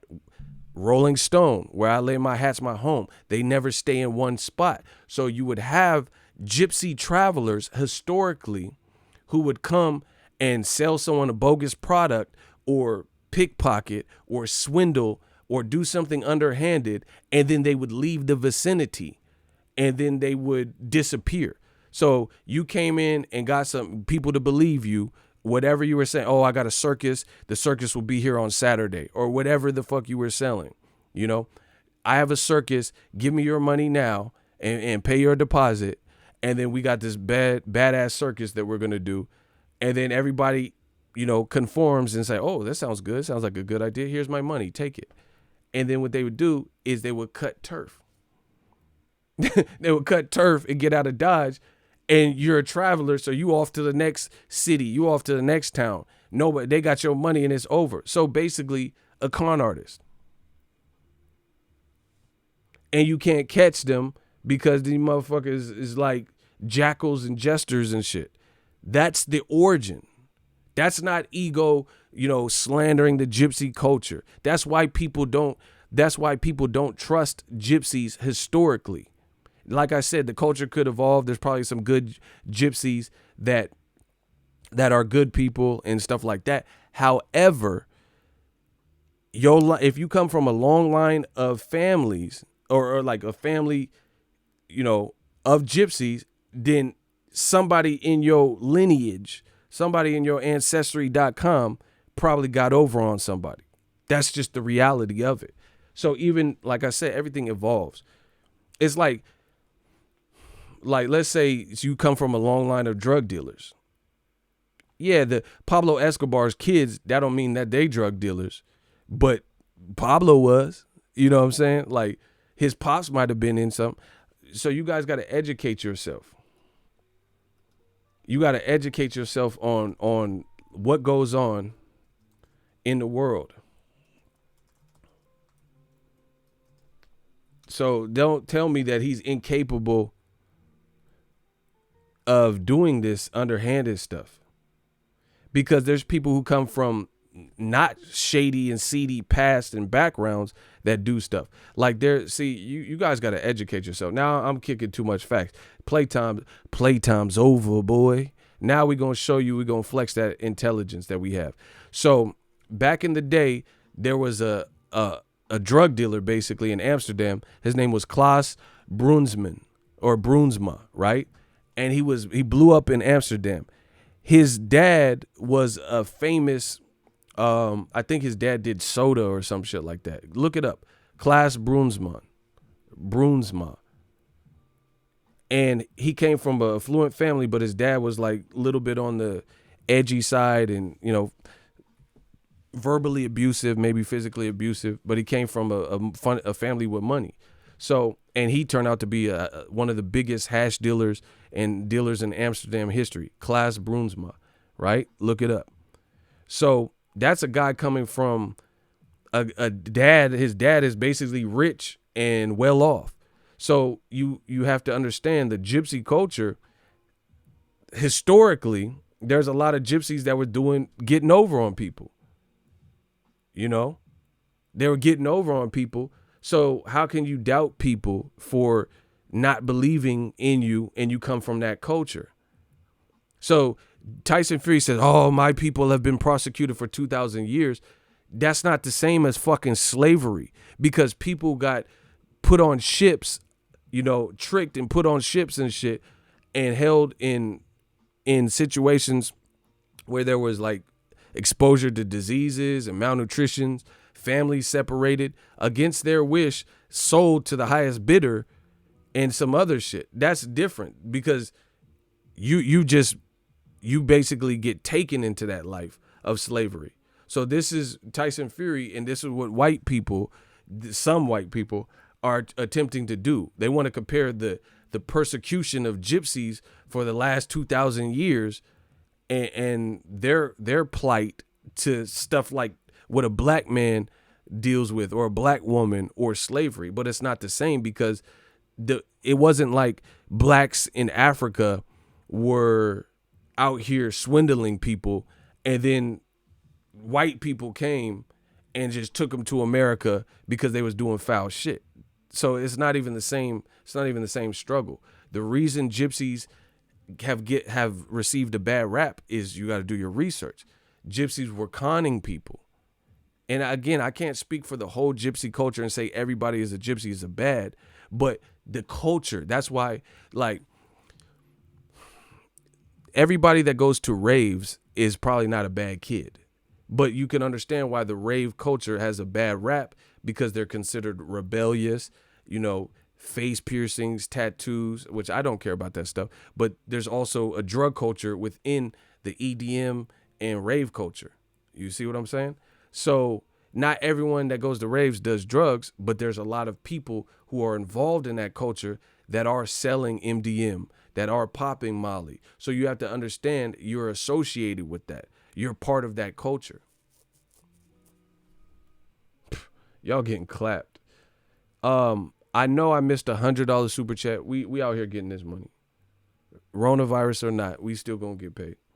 Shout out to A-Boog. Y'all better give him some claps, because I had to get through that so y'all could respect it. But I know y'all not going to disrespect my man that just sent $100 super chat, or any of the other people that sent super chats. So he just sent $100. A-Boogie, Ego's Army, help me welcome Elijah Tristan Allen to the world. Oh, you just had a baby, 6 pounds, 14 ounces, a healthy baby. Shout out to A-Boogie. We bringing new joy into this world. Shout out to A-Boogie. Now y'all really better give him some claps. See, I thought he was just sending a super chat. He just had a bundle of joy. Y'all really better get them claps up. I'll end this whole stream if y'all don't show love to that. We bringing new life into this world. I breathe new life into boxing. And my man A-Boog just got a bundle of joy. Yeah, y'all better celebrate that. Oh, okay. There's a couple. I'm looking back. I was on the roll. So some people left the clap, but not enough. Facts. Look at Brad Pitt and Snatch. He was a gypsy. Yeah, and he's based on Brad Pitt is a method actor. So he's basing a lot of his roles on research. He's not just arbitrarily doing a role and just, trying to make somebody look bad or whatever. So you see the fast talking he was doing in there, oh yeah, there's a motherfucker dog. And he was talking to people that couldn't understand him and shit. That's that fast talking gypsy shit. That's that shit that Tyson Fury would be doing. Shout out to Sean Jones for another 4,000. He said to A-Boogie with the $100 super chat and a brand new baby. Sean Jones a good dude, man. Yeah. So don't tell me that he's incapable. And this is, again, I don't need nobody to come up with points for me. I ain't heard nobody even talk about the most simplistic thing like Tyson Fury's name. And I just broke it down to y'all. That's not, see, and this is the thing. You can, Ego, you're reaching. Shut the fuck up. How am I reaching? See, this is what old media tries to do. They'll say I'm reaching by breaking down the history and the root word and the suffix combined to equal what the literal meaning of a gypsy means by definition. They'll say I'm reaching, but I'm telling you the origin of his name, his nickname. Block Morgan. He could go. This is the type of shit that they tried to do. They say, oh, you're reaching. That's a reach. No, I'm telling you the origin of his nickname. How is it a reach? I didn't create the origin of his nickname. I didn't get on here and make by definition what the fuck a gyp means and a gypsy means. So that's not a reach. That's literal English language, which the UK British should know all about, since that's where boxing came from.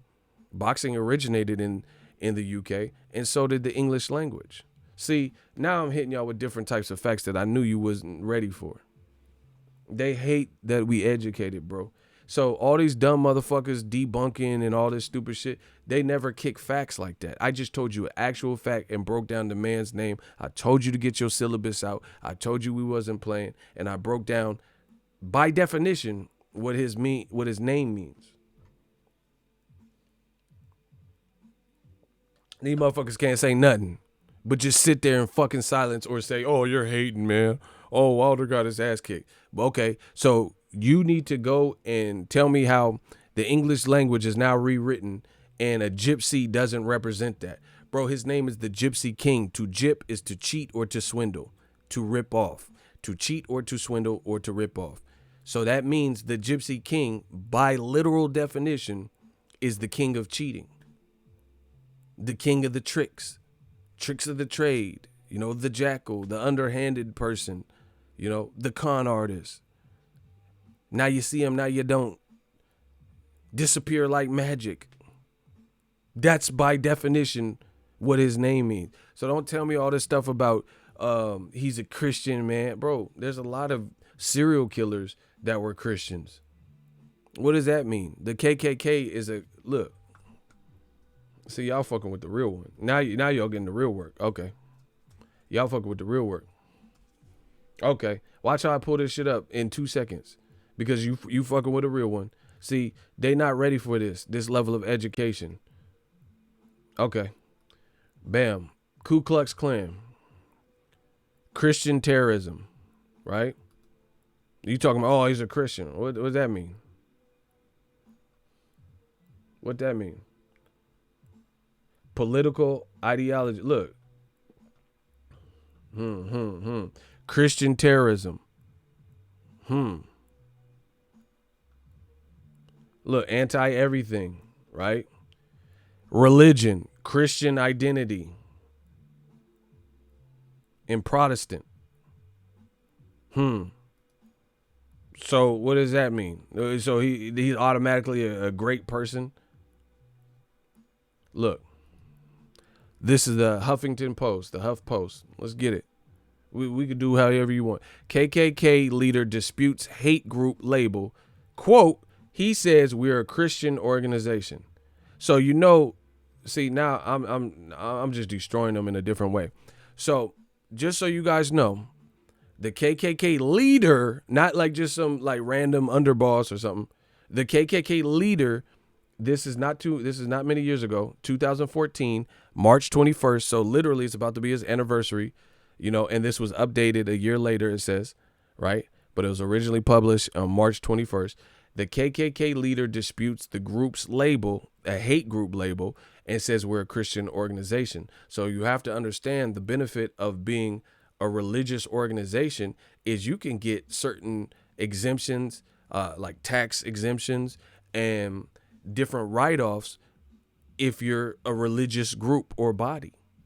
So basically, a historically hateful group of KKK people identifying with this religion can now host meetings protected and also get different amenities and different group discounts and tax write-offs and tax exemptions if they go through the proper channels. So don't tell me because he's Christian that the religion don't mean nothing. That don't mean like what I'm not religion don't mean nothing, but what I'm saying is it doesn't mean nothing in the grand scheme of that automatically absolves you of any guilt. That doesn't make you a better person, or it doesn't make you a person who's believable or incapable of doing foul things. There's people on To Catch a Predator that are rabbis and priests and Christian authorities and preachers and deacons and stuff like that. So how does that equate to, hey, you're not an unsavory character because you go to church or you claim your religion or whatever? Man, come on, bro.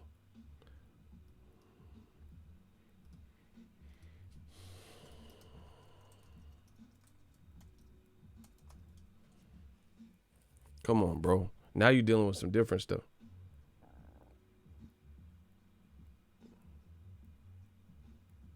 Now you're dealing with some different shit.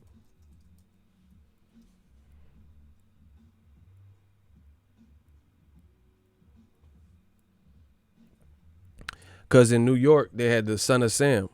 They even made a movie. Spike Lee, I think, did a movie of it. David Berkowitz. Right, hold on. Let me pull this up. Let's check my intel. Hold on. David Berkowitz, the Son of Sam. There's movies been made about him, documentaries, etc. Boom. If I'm not mistaken, he was Christian. Let's see. Let's pull it up. So this is the son of Sam, the 44 cal killer. Let's see if it says, man, I'm not going to read all that. Let me, hold on. You know what? I'll do like this. Christian. Oh, hold on. So we're looking at, in 1987, Berkowitz, the son of Sam, the 44 cal killer, became an evangelical Christian in prison, according to his personal testimony. So he said son of Sam finds life change in the Bible. So he did all this shit and killed all these people, and then he converted to Christianity. But there's other ones, man, there's other people. Man, what? So what are we talking about, bro? Yeah, and he blamed his dog talking to him and all this shit. You see, now y'all getting bodied on some next level. Yeah, Jeffrey Dahmer, like none of that stuff matters, bro. Like it don't make you invincible because you claim a religion, bro. There's terror that have been Muslim, Christian, Protestant, non-denominational, atheist, Baptist, bro. Every religious group has had somebody within that religious group do foul stuff. Whether it's tax evasion, murder, pillaging, killing. Bro, just look at Christopher Columbus and shit. Man, what? Y'all don't know history. Y'all don't know history.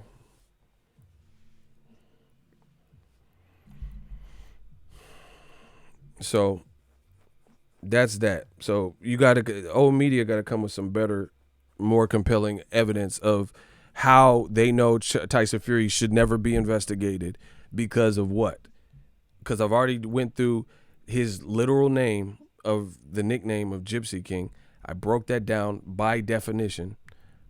The root word gyp is to rip someone off, to cheat or swindle. So you're the king of swindling. You're the king of cheating. You're the king of gypping people. The king of ripping people off. Right? Which ironically, what you're being accused of with all this underhanded glove shit. And here's another thing. And this is not me persecuting gypsies or some stupid shit, because I don't know who's good and who's bad. But we do know a gypsy buddy of Tyson Fury is Billy Joe Saunders, right?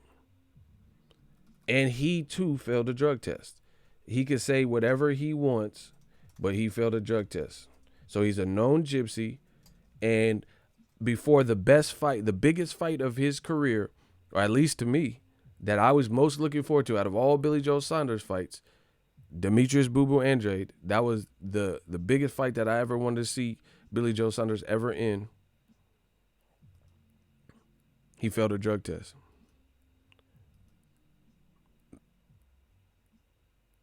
He failed a drug test. This is a UK website too. So don't say, oh, you bloody Yanks and you silly cunt and all this stupid shit. Billy Joe Saunders set to be stripped of middleweight title after failed drug test. Right? Billy Joe Saunders has been denied a license, etc. So this is Billy Joe. So this is Tyson Fury's buddy, who also has a drug test fail. And so does his cousin, Huey Fury. Okay? This is not my personal opinion. These are cold hard facts. Despite what excuse he came up with for why it happened, that's on his jacket. Tyson Fury and Billy Joe Saunders are gypsies.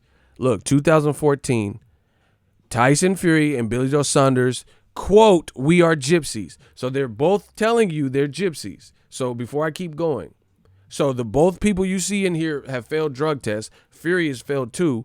Billy Joe Saunders has failed 1 that we know of. And they're both admitted gypsies. Look, Gypsy Kings, Billy Joe Saunders. A look inside Billy Joe Saunders' new home. Okay? Is Billy Joe Saunders a gypsy? Billy Joe Saunders, current middleweight, who himself is a Romani gypsy, right? So that's proven. And by own self-admission, he's a gypsy. So aside from a failed drug test, let's see what else he was involved in, right?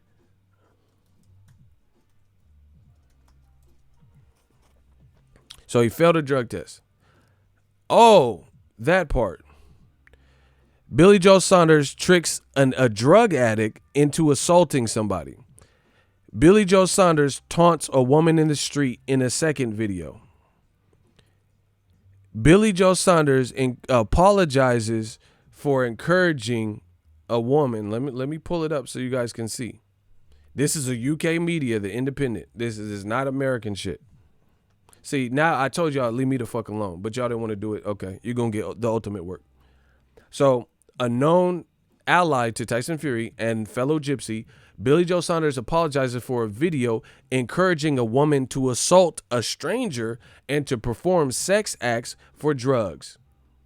So this is what a middleweight champion gypsy has had to apologize for that absolutely didn't need to happen. The woman, it says, is a 37-year-old drug addict. And they hating on me because, bro, you guys look this shit up. You know, I've saved my piece, bro. So he's failed a drug test, and he has a video right there that you guys can click on where he's instigating a 37-year-old homeless drug addict to punch a random stranger for money, and he gets fined for that.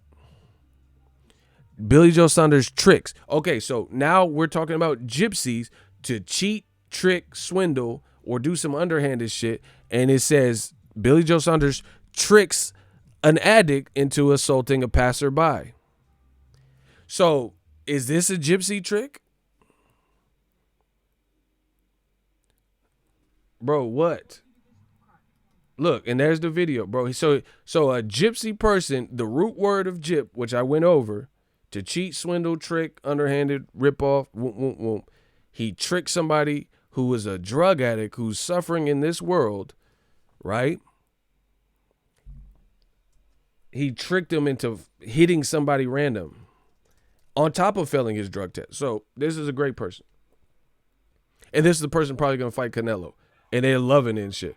Billy Joe Saunders charged with misconduct after a sickening video. Billy Joe Saunders handed $100,000 fine. Right? Billy, what? What the fuck is this? Billy Joe Saunders forced to deny he has been shot. Right? I see. What type of shit are you in? He got shot now? He popped? Bro, I told y'all gonna get the slow death. Y'all gonna get the slow cook. So why is it inconceivable that a known, friend of Tyson Fury and fellow gypsy, they're both involved in some weird ass shit? Like, why do you have to, is somebody just on drugs, just leave them alone? Or try to get him help with all the money you made. And he did this as a champion. It's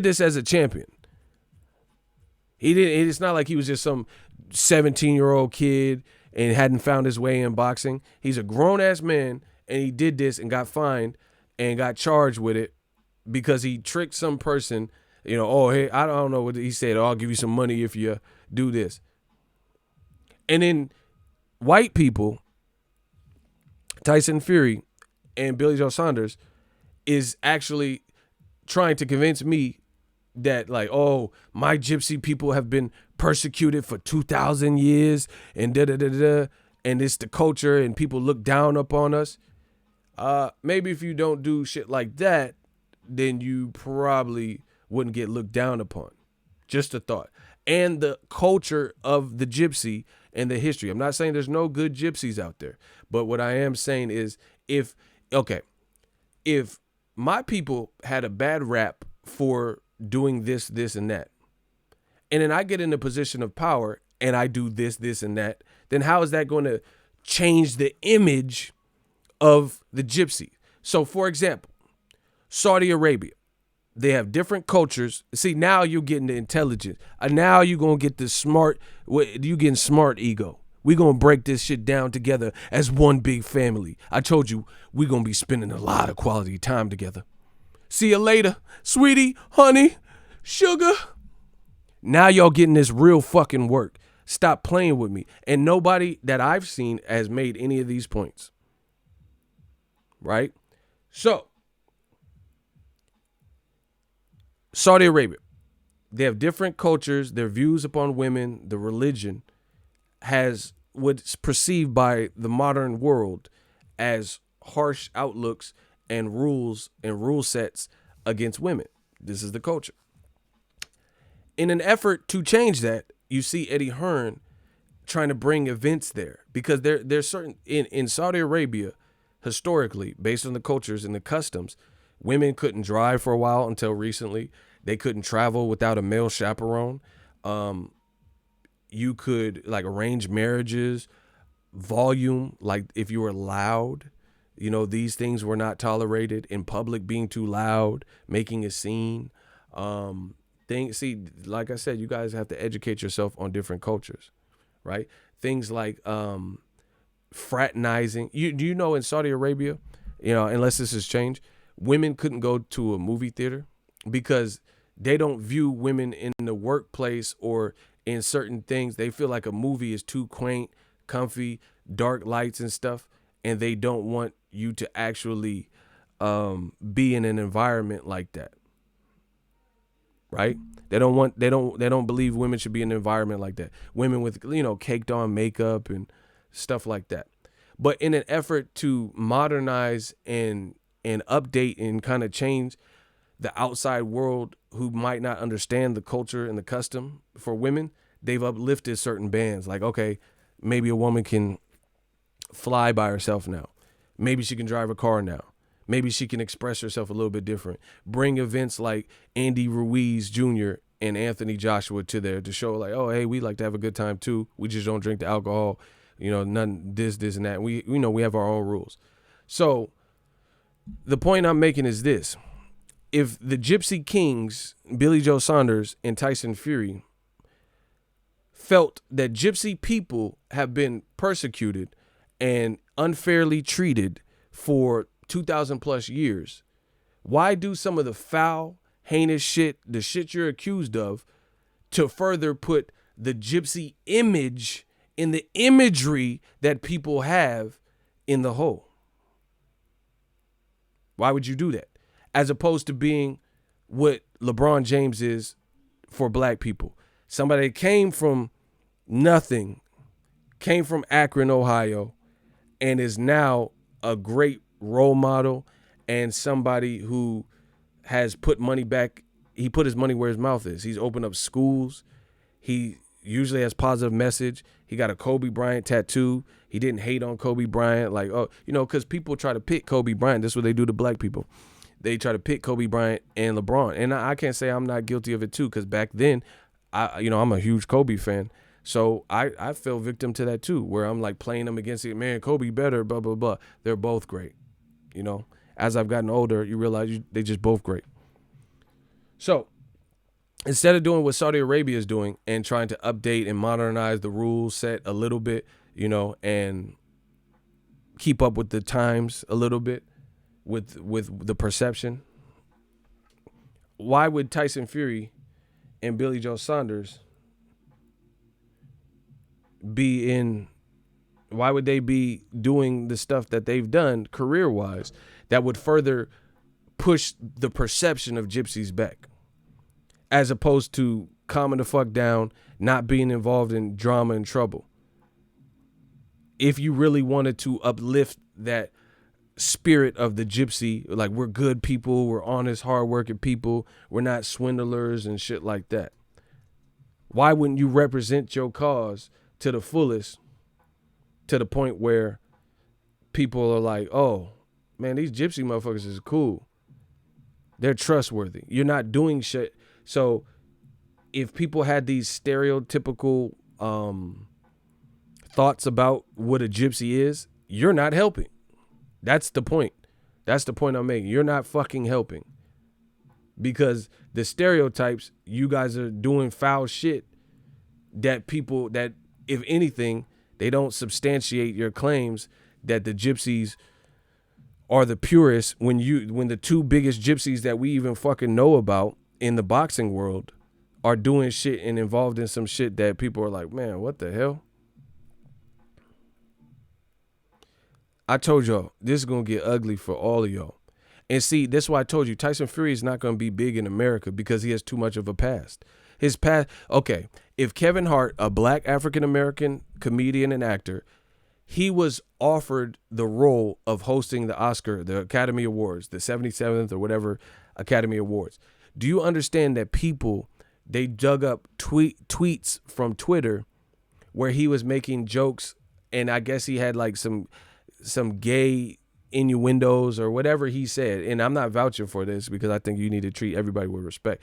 But we lived in the modern world, like in rap music and stuff, people would say shit a lot looser than what it is now. They drug up like tweets from Kevin Hart when the world was in a whole different space and not as PC, I would say, and got him fired, or to the point where he couldn't accept the role of the Academy Awards host because there was so much pressure and the Academy didn't want that. And Kevin Hart knew that with these newfound tweets, that's why you got to be careful in this digital space. You got to be careful about what you say and who you offend. See, and that's why I don't give a fuck. I can talk about this because I've never said nothing like that because it's not even in my character. You know, I'm not out here saying no crazy shit about gay people, or I don't care what you do. I've never have cared about what people do. You could be transgender, transformer, Trans Am. I don't care what the fuck you do. That don't got nothing to do with me. I'm not Chick-fil-A. I'm not Donald Trump. You know, I don't care what your religion is. I don't care what your race is, whatever. So you guys can try, but I can't wait for someone to dig up some fishnet pictures of me. Where that at? You know? So anyway, Tyson Fury's past is too muddied with all his gypsy traveler bullshit and loose lip shit, non-PC having ass. And do you think he gonna be a big star in America? Now, when you're white, even if you're a foreigner in America, it slips under the radar, you know. But once the word gets out, then it'll be too big. See, ESPN, you know, this is why they try to do this. Now I understand why ESPN tried to sell this whole imagery of Tyson Fury as a victim. You know, big ass white dude who came, you know, from the gypsy persecution and the struggle, and his people were ostracized and, you know, treated unjustly and, you know, whatever, ran out of towns and stuff, and he had mental health awareness because they want to paint him like an angel. But let it be Trayvon Martin. They paint him like he was in gangs and showing pictures of him flipping off the camera like that means he deserves to die for having an Arizona can and some Skittles, you know? That's why ESPN ran this game and ran this play to make Tyson Fury look like this touched by an angel, Della Reese looking ass, bro. Like he's just so innocent because they wanted to hurry up and bury his past because they know that, and see, this is what, if you're white, listen to me. If you are white, they will accept the liability far before they do that to a black person. Listen to me carefully, with the same background. So if Deontay Wilder had a Me Too case, he had said certain things about homosexuals, he had been in and out of jail, he was a convicted drug dealer, you know, he's convicted for street fights. Do you think ESPN would offer him a $108 million deal? No, because they look at it like, oh, this motherfucker's a liability. He a loose cannon. But when you're white, like Tyson Fury, they accept and assume the responsibility. Like, okay, we can brainwash people and we can move past this. You know? And he's still doing weird shit.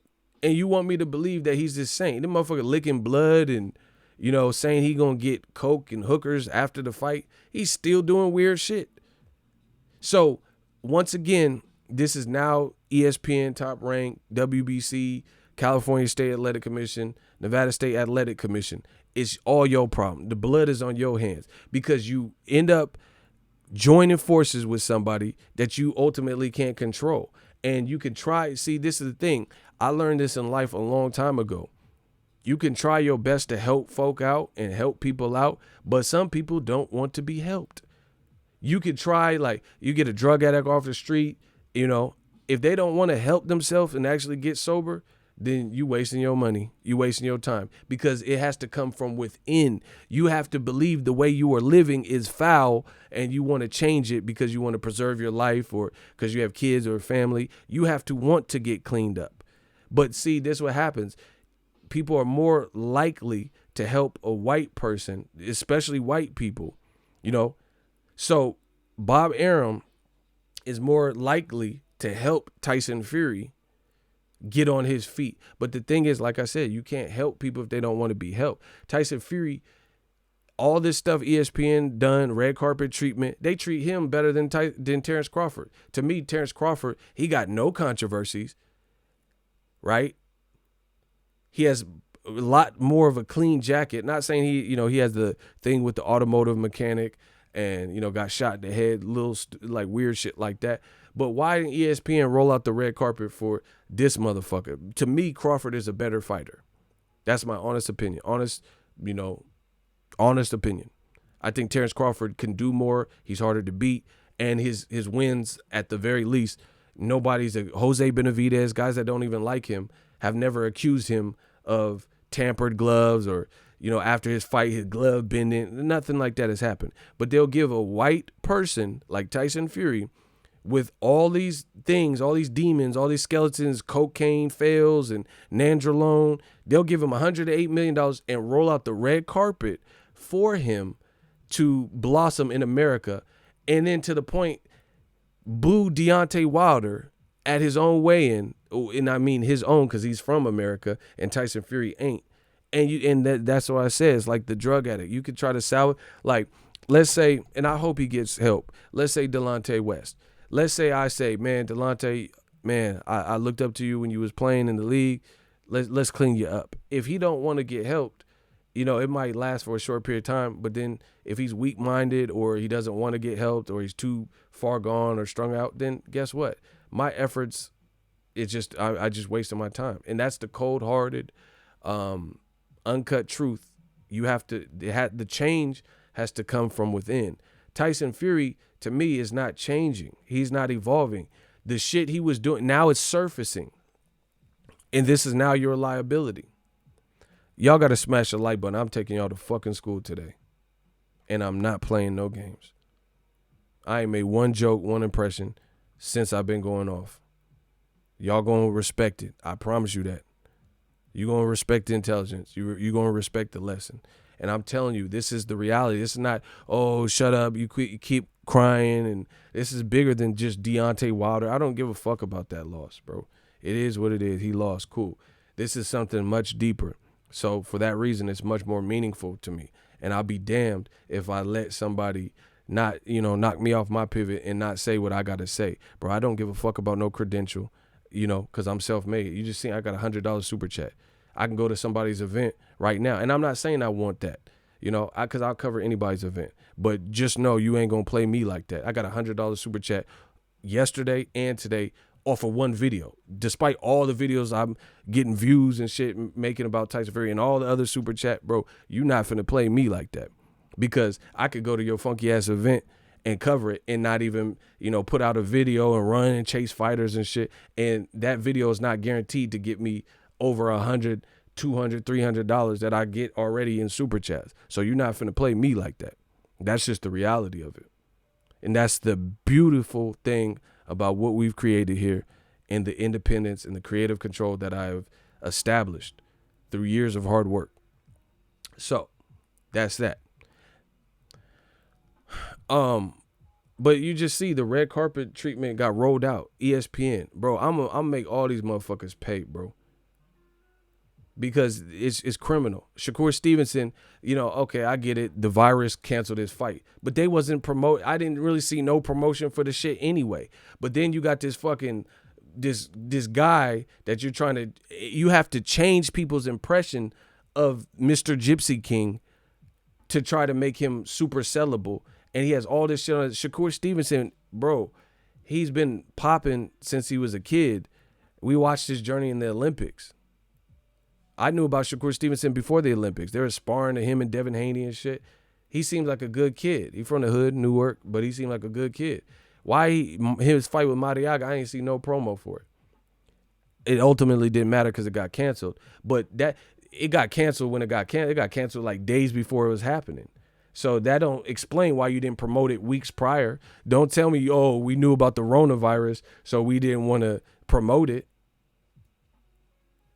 That wasn't the reason, because before the shit even blew up and the NBA and all these people pulled out of public events, you still didn't promote it. But meanwhile, like I said, in America, when you white, they'll give you $108 million on ESPN and deal with your baggage like Tyson Fury clearly has, and Billy Joe Saunders and all these motherfuckers. They'll deal with that. Like Billy Joe Saunders about to fight Canelo before Demetrius Andrade. How the fuck that happened? Okay. How Billy Joe Saunders failed a drug test, ain't fought nobody at 168 and get the opportunity before Demetrius Andrade. And you tell me it's not about white or black? Man, stop. You motherfuckers gonna pay. How the fuck he get a Canelo shot before Andrade or Charlo? And none of them failed a drug test.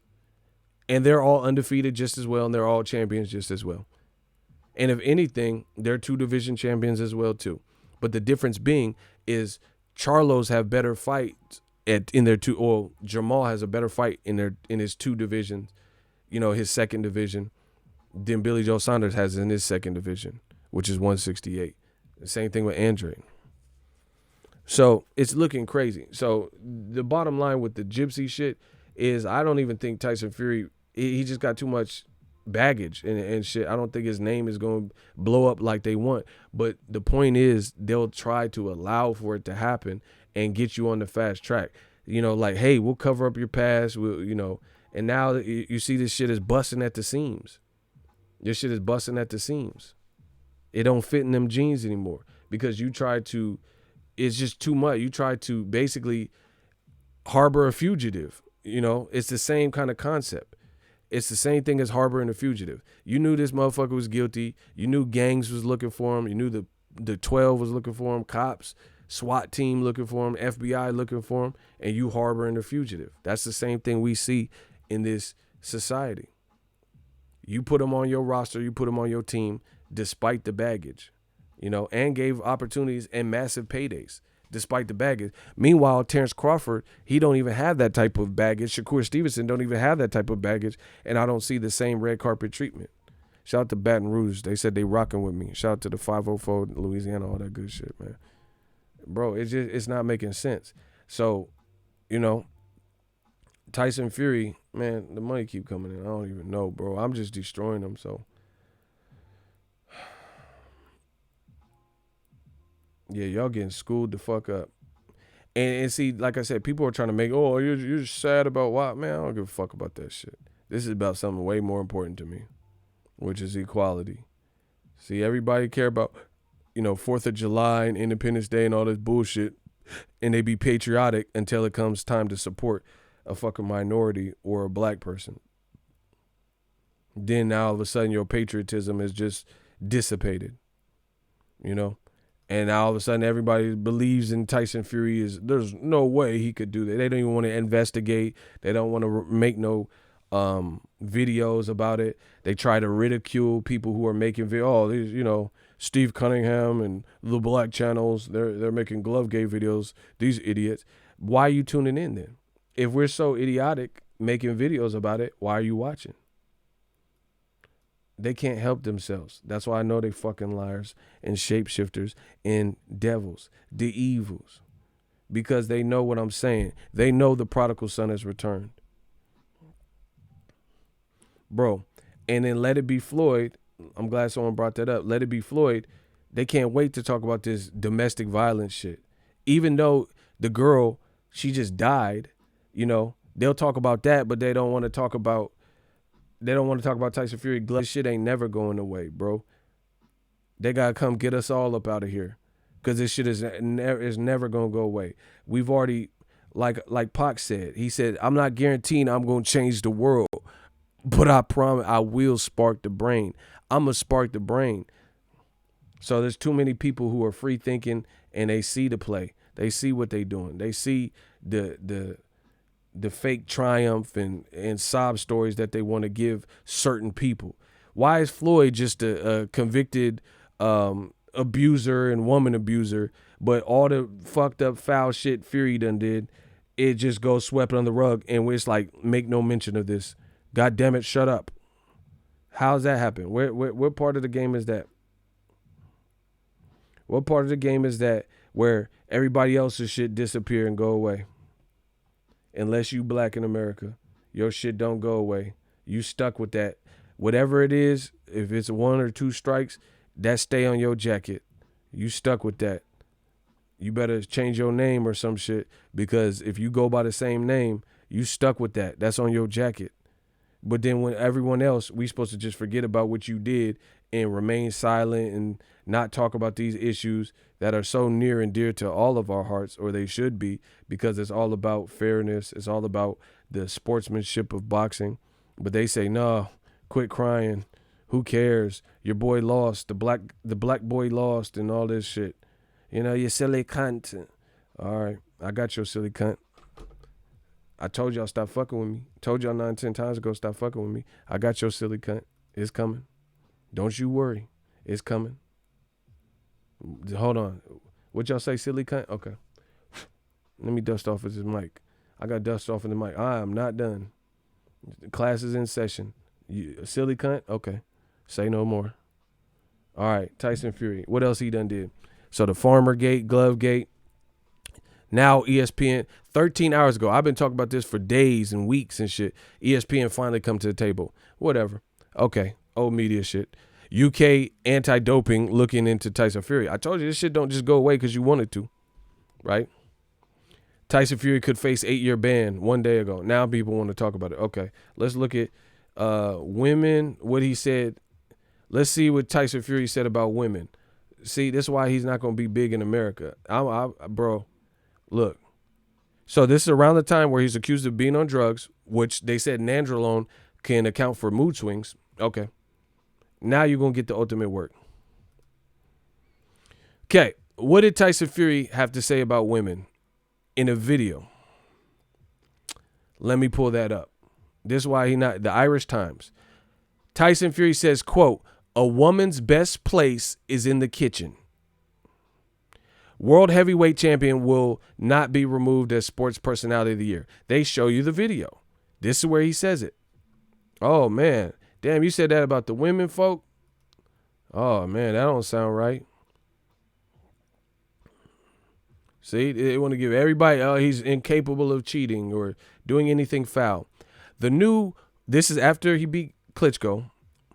The new world heavyweight champion is shown in footage on YouTube giving his views on women. And he says, quote, "A woman's best place is in the kitchen and on her back. That's my personal belief." And this is who they chose to try to make a sensation in America. This is not Ego's opinion. This is what he said. And they've actually included, they were nice enough, and I'm not going to play it for copyright reasons because I know these motherfuckers be mad. So, a woman's best place is in the kitchen and on her back. Man, we live in the Me Too era. You could get away with saying that. I know it was in 2015. When did the Me Too era start? Because that sounds crazy.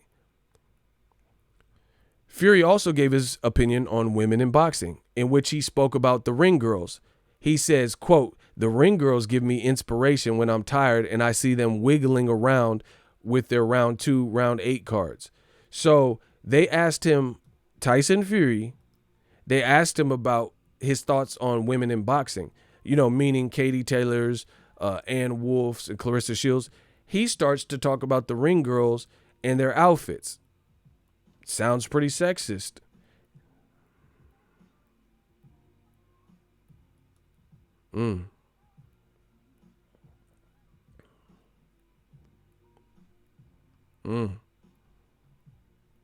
So this is who they trying to protect. Okay. Must be nice having that complexion for the protection. Must be nice.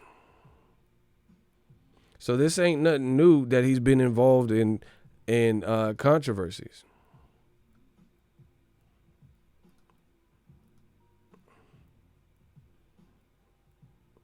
But like I said, you see Kovalev kicking dogs, biting bitches, choking, all types of shit. We ain't supposed to talk about that. No sirree, Bob. Just shut the fuck up. You know, y'all go down yonder.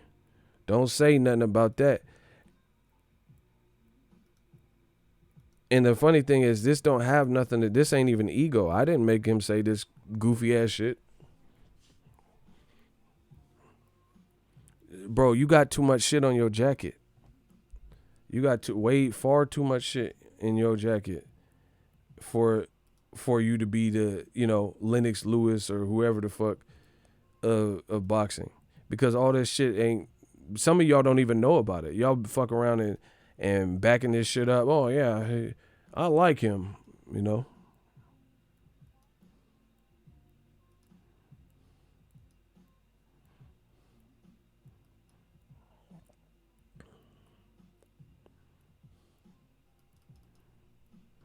Man, it's looking crazy for y'all.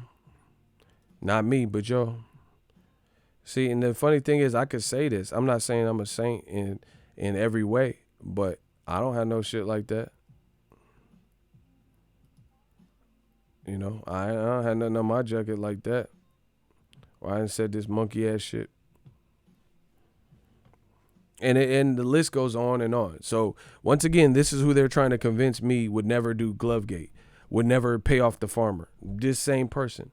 And this is the person you want me to empathize and sympathize with gypsies, and they were unfairly prosecuted for several centuries and all this shit.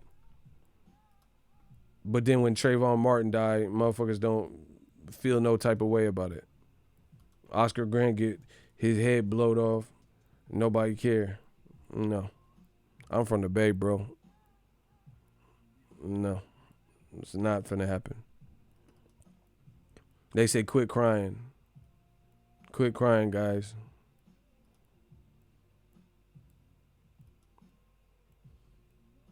Bro, YouTube is really out here tripping. This ain't me. This is really YouTube. I can't get the chat back.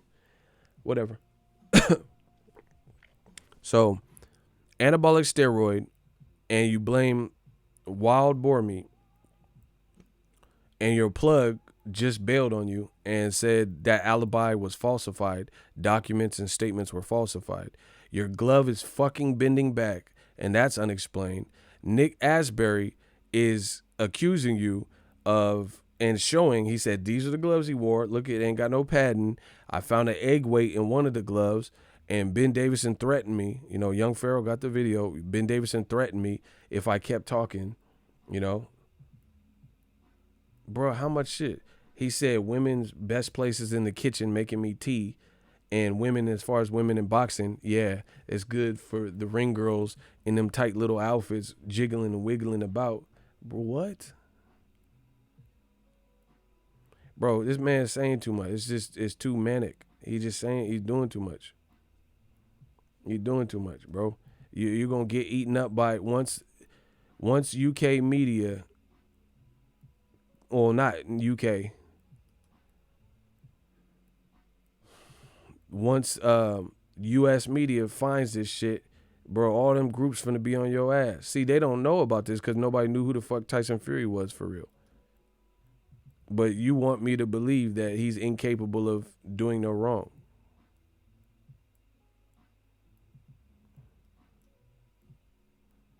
Tyson Fury answers sexism storm. My wife's job is cleaning and looking after the kids. Bro, he just says too much. Bro, sometimes you got to just fall back. Bro, he said to a UK website, my wife's job is cleaning. And look, since winning the world titles, he has made a series of sexist and homophobic comments during interviews. Bro, he said he talked about the Bible says homophobia is pedophilia. Bro, what? So you guys got to educate yourself.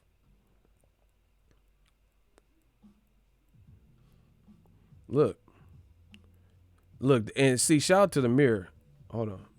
They got the links to all this shit. All I'm doing is clicking. The controversial Fury was successful in his big fight with Klitschko, blah, blah, blah. Look, they got the links for me to click on all this shit.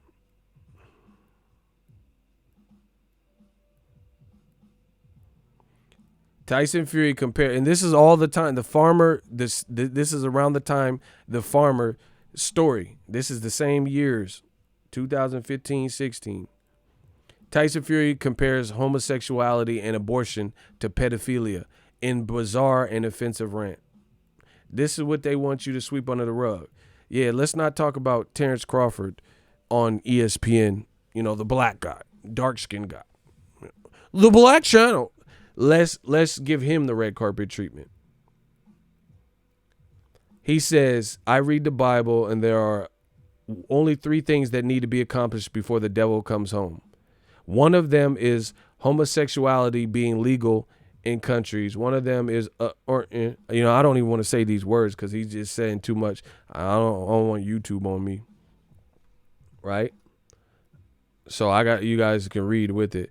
And the other is Etna Elia, who would have thought in the 50s and 60s those first 2 would be legalized. When I say Etna could be made legal, it sounds crazy. But if I said that to you about the first being made legal in the 50s, I would have been looked upon as a crazy man. Bro, he's just talking too much. He's just saying too much. You can't run around saying all this, insanity and comments that are perceived as sexist and biased and racist or whatever, bro. It's not the time for that, bro. He said she need to stay in the kitchen, and women need to make tea, and women in boxing. And then they said, oh, what about this female? What about this female, right? This female athlete. And he said, oh yeah, she looked good in a dress. Like, what? Come on, bro. What? Like what? Like they asking you about females in sports, and see that's why I said people like Fury, you can't even help. You can't even help because the interviewers were trying to ask him his real thoughts on women in boxing, and he says this goofy shit that is gonna ruffle feathers. And you want me to believe that he's incapable of doing no wrong when he's already done what is perceived as wrong.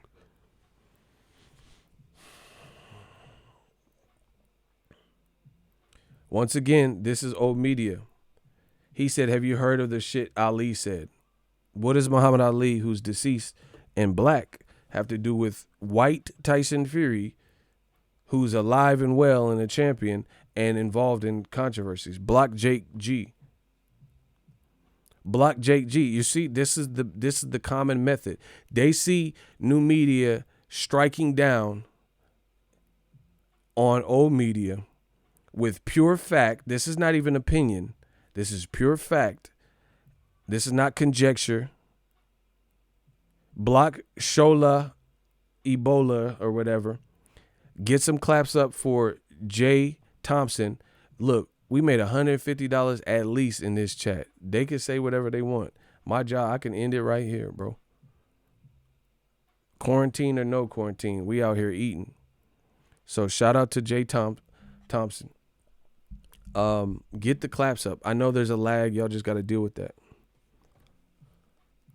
Y'all got to deal with that. The money keep coming in, though. Y'all see that?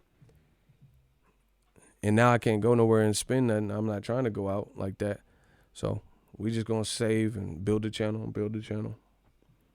You see? That's what I'm talking about. Classic deflection. Hey, there's a white person or a non-black person in the hot seat. Let's talk about a black person, what they did.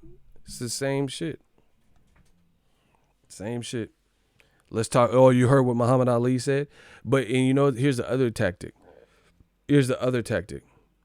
He said, you notice he said, you heard what Muhammad Ali said, but you didn't put no Muhammad Ali quote.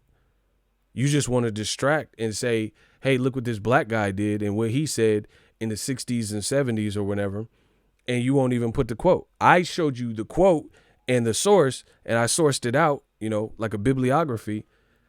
of how to get to the information. Irish Times was one of them. The Guardian, the Mirror. I showed you all my sources.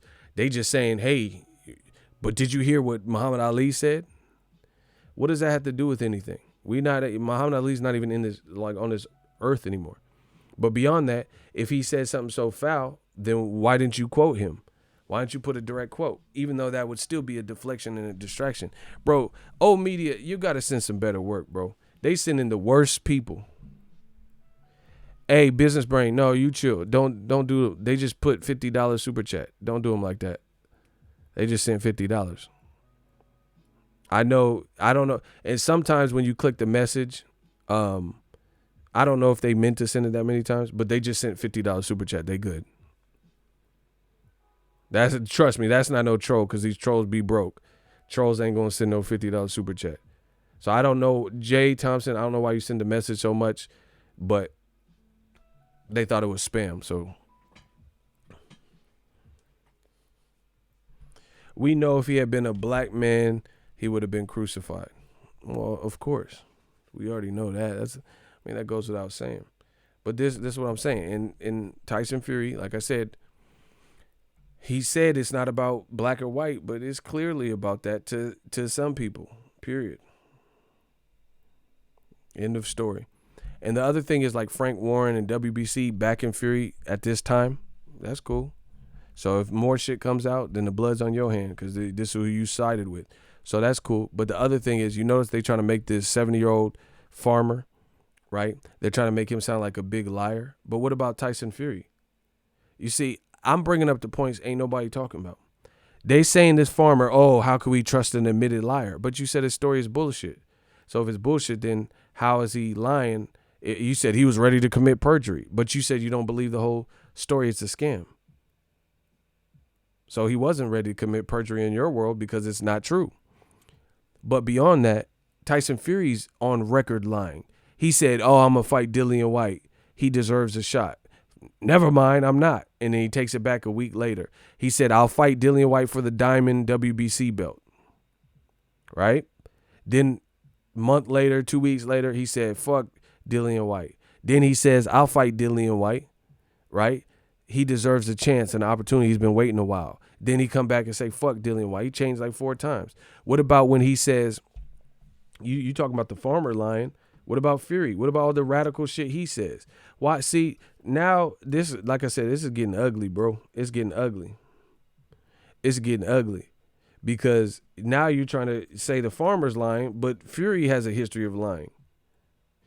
Wilder announced the fight on his Instagram, and he said, oh, I don't know what he's talking about. Wilder, he just wants to keep my name in his mouth. There's no signed contract. There's no fight for February. I might retire. He says crazy shit like that, right?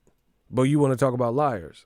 How you going to side with a proven liar and announce someone else who's an admitted liar and is 7 years old and, don't look like he's doing shit for clout, just from the eye test, and you're going to say he's a liar. He already came out and said that he's a liar in that situation. Tyson Fury just be lying about other shit, random shit, useless shit. Bro, don't do this to yourselves. I promise you. New media is catching body after body. You don't want to do this. Boom. We got fucking action. TheBusinessInsider.com. And TalkSport, Conor McGregor baffled. Conor McGregor says, so these are credible websites, right?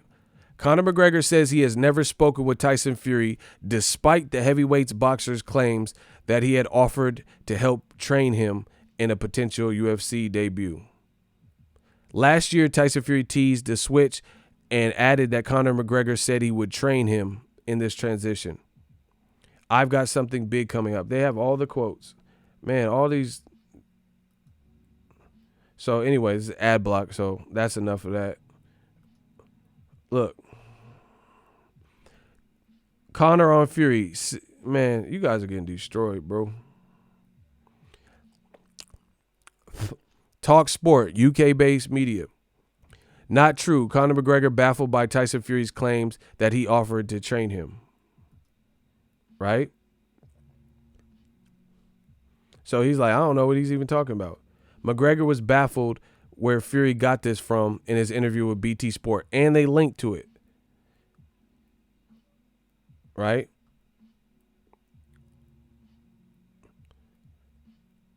He said, I know Tyson Fury's been talking a lot. Tyson keeps saying me and him spoke and I would train him.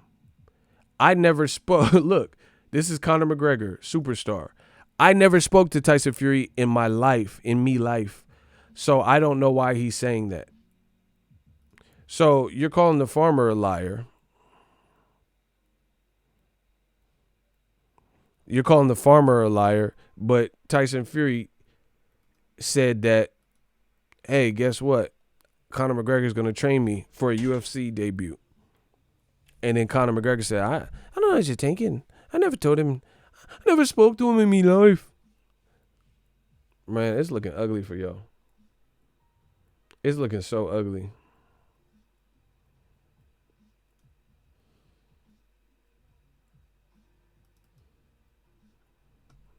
So, okay, so you're saying, oh, the farmer's a goddamn liar. Okay, so Tyson Fury's a liar.